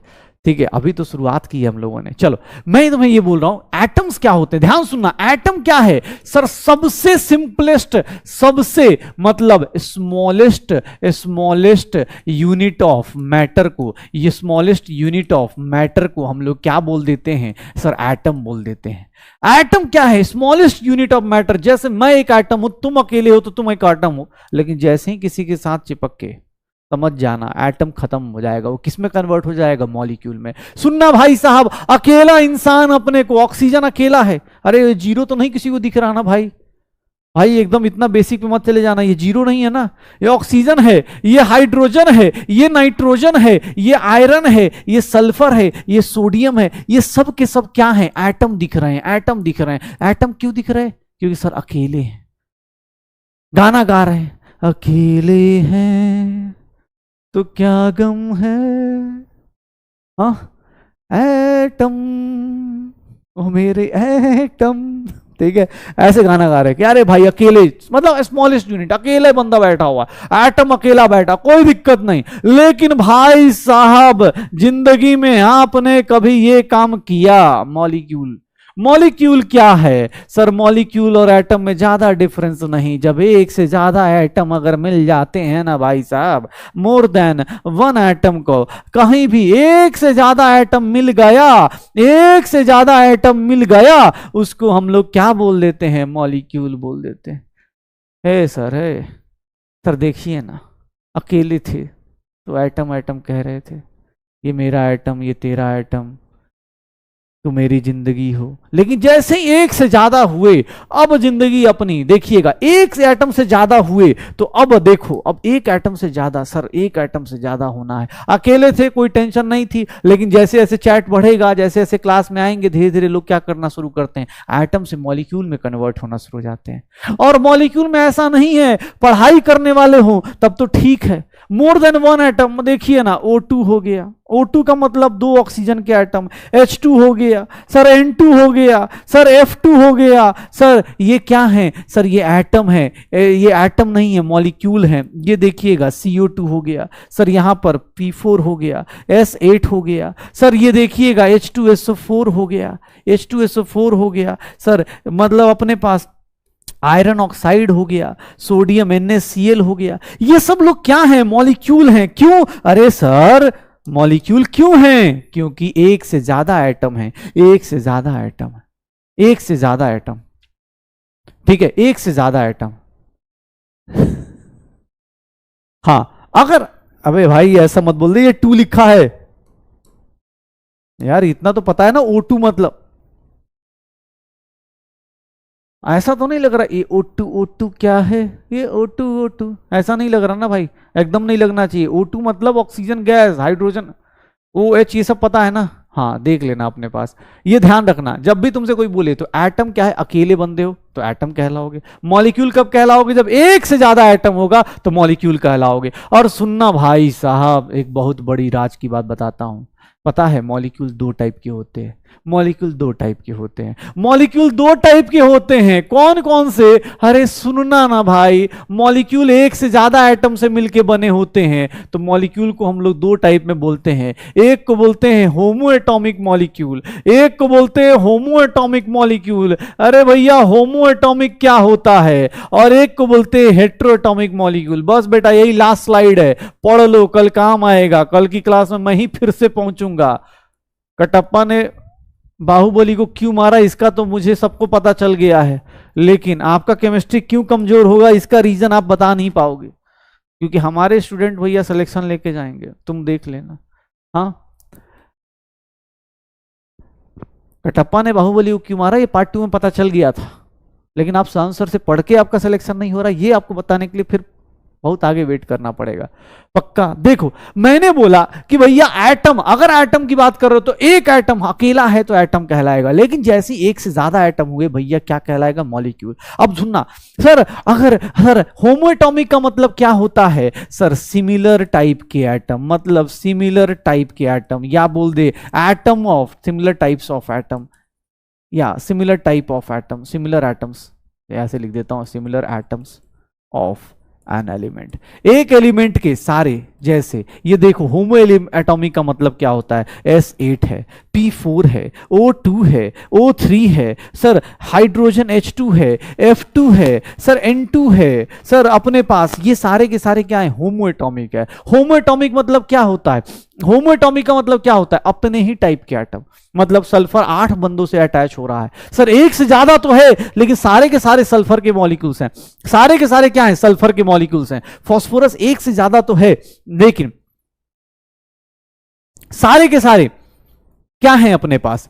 S8, ये P4, O2, ये सब क्या है? होमो एटॉमिक, एक ही एलिमेंट के सिमिलर एटम्स ले रहे हैं, तो इसको क्या बोलेंगे? होमो एटॉमिक। और एक बात बताऊं, हेट्रो एटॉमिक क्या होता है? बहुत डिफरेंट, अरे sir different kinds of atom, different atoms,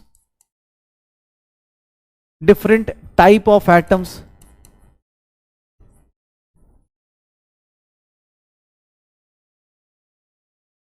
from different element, different elements, मतलब ध्यान सुनना सर, CO2 में सर ये एक से ज्यादा एटम है, लेकिन सर एक से ज्यादा एटम तो है, लेकिन एक कार्बन का एटम है, 2 ऑक्सीजन का एटम है। H2O में 2 हाइड्रोजन का एटम है, एक किसका? सर ये देख लो अपने पास H2SO4, ये क्या है? सर हेट्रोएटॉमिक मॉलिक्यूल्स हैं, हेट्रोएटॉमिक मॉलिक्यूल्स हैं। और सुनना एक बात बताता हूं, जो लोग मॉलिक्यूल और कंपाउंड में डिफरेंस नहीं कर पाते हैं ना भैया, इसी को हेट्रोएटॉमिक वाले को ही क्या बोलते हैं? जब एक से अलग अलग टाइप के लोग मिलें सर, इसी को हम लोग क्या बोलना शुरू करते हैं? कंपाउंड्स। जिनको भी ये मन में डाउट रहता हो, हेट्रोएटॉमिक मॉलिक्यूल्स को ही क्या बोलते हैं? कंपाउंड्स। हेट्रोएटॉमिक मॉलिक्यूल्स को ही क्या बोलते हैं? सर कंपाउंड्स बोलते हैं। तो एलिमेंट क्या है? एटम भी एलिमेंट है, होमो एटॉमिक मॉलिक्यूल्स भी एलिमेंट में, मॉलिक्यूल में आ जाएंगे। लेकिन कंपाउंड्स किसको बोलते हैं? जब एक से अलग अलग डिफरेंट एलिमेंट्स मिलते हैं, अलग अलग रेशियो में मिलते हैं। CO2 में क्या होगा? कार्बन का 1 एटम, ऑक्सीजन का 2, H2O में क्या होगा? हाइड्रोजन का, ये दिख तो रहा है ना, है भाई है, ये किसी को दिख रहा है कि नहीं दिख रहा है? ये देखिएगा, अगर मैं कहीं लिख दूं, ऐसा कहीं लिख रहा हूं, अगर मैं ऐसा लिख रहा हूं सर, ये देखिएगा H3PO4, सर यहां 3 हाइड्रोजन के, 1 फास्फोरस के और 4 ऑक्सीजन का एटम दिख रहे हैं, देखिएगा दिख रहा है ना पक्का। तो चलिए अगली क्लास में कंपाउंड के बारे में, होमो एटॉमिक, हेट्रोएटॉमिक, एटॉमिसिटी क्या होती है, बहुत हार्ड चीजें आने वाले हैं। अरे सुन लेना, मैंने क्या बोला, एटम मतलब अकेला आदमी, अकेला इंसान, ऐसे ऐसे चल रहा है, जैसे आज क्लास में अकेले आए हैं तो अकेले अकेले चल रहे हैं, डेविएशन नहीं है। मॉलिक्यूल का मतलब सर अब एक से ज्यादा एटम, अब एक से ज्यादा है तो अपने पढ़ने वाले बंदों का अपना अपना ग्रुप बन गया तो उसको बोलेंगे होमो एटॉमिक, बर्बाद वालों का अपना ग्रुप बन गया वो बन गया होमो एटॉमिक। लेकिन सर अगर एक से ज्यादा, अगर अलग अलग एलिमेंट्स मिल गए, सर एक पढ़ने वाला, एक दो बिना पढ़ने वाले, दो एक पढ़ने वाला, दो अलग पढ़ने वाले, तो वो लोग मिलके क्या बना देते हैं, वो लोग मिलके क्या बना देते हैं, हेटेरोएटॉमिक मॉलिक्यूल्स। और वही लोग क्या कहलाते हैं, ऑब्वियस हेटेरोएटॉमिक मॉलिक्यूल्स में फिक्स्ड रेशियो होगा तो वही लोगों को हम लोग क्या बोलना शुरू करते हैं, कंपाउंड्स बोलना शुरू करते हैं, कंपाउंड्स बोलना शुरू करते हैं। अरे पक्का सही है, चलें तो चलो। अब क्या बोल रहे हैं, काइनेटिक एनर्जी बताया था बेटा, काइनेटिक एनर्जी जब मैं मूवमेंट करूंगा ना, जब मैं ऐसे ऐसे मूव करूंगा तो मेरे अंदर काइनेटिक एनर्जी है, क्योंकि मैं मूवमेंट कर रहा हूं, मेरे अंदर मास है, वेलोसिटी है, तो mv² हो गया। लेकिन अगर मैं ऐसे खड़ा हूं ना तो काइनेटिक एनर्जी मेरी क्या होगी, जीरो, क्योंकि मेरी मूवमेंट क्या हो गई, जीरो। काइनेटिक एनर्जी पूरे पूरे सब्सटेंस की होती है, और थर्मल एनर्जी क्या होगी, अंदर के मॉलिक्यूल्स, जो अंदर मेरे अंदर जो बॉडी के अंदर पार्ट्स हैं उनकी मूवमेंट के कारण आता है। पक्का सर। अब अगली क्लास, कल की क्लास में जब हम लोग मिलेंगे, कल की क्लास में जब हम लोग मिलेंगे तो वहां पर ये देखेंगे। और आज हम लोगों ने सिंपल सा हमने सिंपल सा बेसिक्स किया है, और हम बोल सकते हैं इंट्रोडक्शन किया है और बेसिक्स कर लिया है। इंट्रोडक्शन कर लिया है आज हमने केमिस्ट्री का कि इंट्रोडक्शन क्या है, और आपको मैंने ये बता दिया है क्या करना है क्या नहीं करना है। बेसिक्स ऑफ मैटर कर लिया है। आज मैटर के बारे में जाना है कि आखिर ये मैटर होगा क्या हमारी जिंदगी में, मैटर है क्या, जिंदगी का मैटर क्या है, केमिस्ट्री का मैटर क्या है, ये सब पता चल गया है। बेटा एक सिंपल सा होमवर्क दे रहा हूं, मैंने ब्रिज कोर्स में भी होमवर्क दिया था, वही सेम चीज होमवर्क दे रहा हूं, ध्यान सुनिएगा, ध्यान सुनिएगा। होमवर्क क्या है सर, सिंपल सा याद करके आइएगा, learn atomic number and atomic mass, and atomic mass, अरे यार atomic number and atomic mass, ये याद रखिएगा। अगली क्लास में मैं आपसे पूछूंगा, आपको अभी टाइम है बेटा, अभी आपका स्कूल बहुत लोग हम लोग कहीं चल रहा होगा। Atomic mass of first 20 elements of periodic table, first 20 elements of periodic table. Periodic table आप लोगों की लाइफ में अब आ जाना चाहिए। पीरियोडिक टेबल आप सब लोग, मैं पीरियोडिक टेबल का फोटो भी लगा दिया इधर। दूसरा, आप लोगों से एक एक्सपेक्टेशन और कर सकता हूं, एक होमवर्क और है, ध्यान सुनिएगा। हाँ, एक और होमवर्क है, एक होमवर्क और है। वो होमवर्क ये है कि सर आप लोग सर राइट फॉर्मूलाज, फॉर्मूला लिखने की टेक्निक जो थी ना, criss cross method, criss cross method to write formula, ये रिवाइज जरूर कर लीजिएगा। टू राइट फॉर्मूला, इसको रिवाइज करके आइएगा। याद है आप लोग क्रिस क्रॉस मेथड करते थे, रिवाइज 9th या 10th में आपने रिवाइज किया होगा, क्रिस क्रॉस मेथड किया होगा, क्रिस क्रॉस मेथड किया होगा। तो वो मैं इसके, देखो मैं यहां पे कुछ चीजें डाल भी दे रहा हूं, देख लो। फर्स्ट 20 एलिमेंट्स, फर्स्ट 20 एलिमेंट्स का मैंने यहां पर वो डाल दिया है आपके लिए। फर्स्ट 20 एलिमेंट्स में मैंने आपको ये डाल दिया है, देखिएगा, एक मिनट, ये देखिएगा। अरे यार, हाँ ये मैंने यहां, इसके बाद देखिए मैं आपको यहां पर दे दिया हूं, ये फर्स्ट 20 एलिमेंट्स है जिनका एटॉमिक नंबर, मास नंबर आपको जानना चाहिए, आपको पता होना चाहिए। Atomic number, mass number, hydrogen, helium, lithium, beryllium, boron, carbon, nitrogen, oxygen, fluorine, neon, sodium, magnesium, aluminium, silicon, phosphorus, sulphur, chlorine, argon, potassium और कैल्शियम, ये आपको पता होना चाहिए। दूसरा, ये कुछ कैटायन और एनायन के एग्जांपल्स मैंने दे रखे हैं, ये हमें जरूरत पड़ेंगे। ऑलरेडी आप 10th क्लास में, 9th क्लास में आप सीख के आते हो कि सर कैल्शियम सल्फेट लिखना है तो उसका फॉर्मूला क्या होगा, नाइट्रेट का फॉर्मूला क्या होगा, ऑक्साइड का फॉर्मूला क्या होगा। ये क्रिस क्रॉस मेथड वाला चीज आप जरूर ध्यान करके आइएगा, क्योंकि अगली क्लास में इन सब की जरूरत पड़ेगी। ये कुछ हाईफाई भी मैंने दे दिए हैं ताकि जिनको अगर और ज्यादा प्रैक्टिस करनी हो तो इसको भी प्रैक्टिस कर सकते हैं। थोड़ा हाईफाई दे दिया है मैंने, टिल 12th आपका काम चल जाएगा। लेकिन हाँ ध्यान रखिएगा, जितना ज्यादा आप करेंगे उतना ज्यादा आप सिलेक्शन के पास पहुंचेंगे। ओके, अगर पीरियोडिक टेबल याद है तो बहुत अच्छा, लेकिन हाँ नहीं याद है तो ट्राई करेंगे, आपको क्लास में करवाया जाएगा। तो बेटा बहुत बढ़िया लगा आप लोगों से, आज पहला दिन था और सच बताऊं मुझे बहुत मजा आया। और मैं ये मान के चल रहा हूं नीट 2026 में सिंगल डिजिट रैंक वाला बच्चा सामने बैठा है मेरे, बस अब तुम्हें वहां से निकल के सेलिब्रेशन में आना है। 2 साल की ये जो तपस्या है आपको करनी है हमारे साथ, हम आपके साथ साथ रहेंगे, हर एक स्टेप पे साथ रहेंगे, पेरेंट्स आपके साथ में हैं। तो बस ये 2 साल की तपस्या कंप्लीट करनी है और सिलेक्शन लेके जाना है। जो सफर आज 8 अप्रैल 2024 से चालू होगा ना, वो सफर कंप्लीट होना चाहिए 2026 की रिजल्ट के साथ।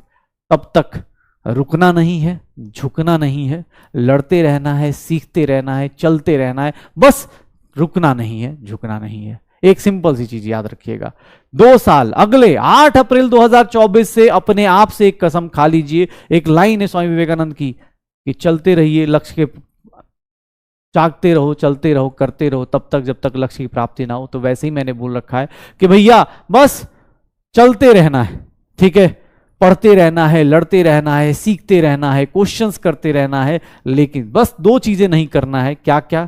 रुकना नहीं है और झुकना नहीं है, सीधी सी बात है। तो बस इन्हीं सब चीजों के साथ मिलते हैं कल से बैच के अंदर, ऐप के अंदर। आज आपके लिए खासकर मतलब आप लोगों के लिए हम लोग इधर आए थे यूट्यूब पे, क्योंकि बहुत सारे बच्चों को ऐप में खोलने में दिक्कत आती है, बहुत सारी चीजें नहीं समझ में आती। तो आज हम लोग ऐप में मिले हैं, यूट्यूब पे मिले हैं। कल की क्लास में हम लोग कल इसी टाइम पे, एग्जैक्टली इसी टाइम पे मैं मिलूंगा आपसे और वहां पर करेंगे बहुत सारी बातें, बहुत सारी चीजें। ओके, तो चलो भाई कल मिलते हैं एटम्स एंड मॉलिक्यूल्स की नई कहानी के साथ।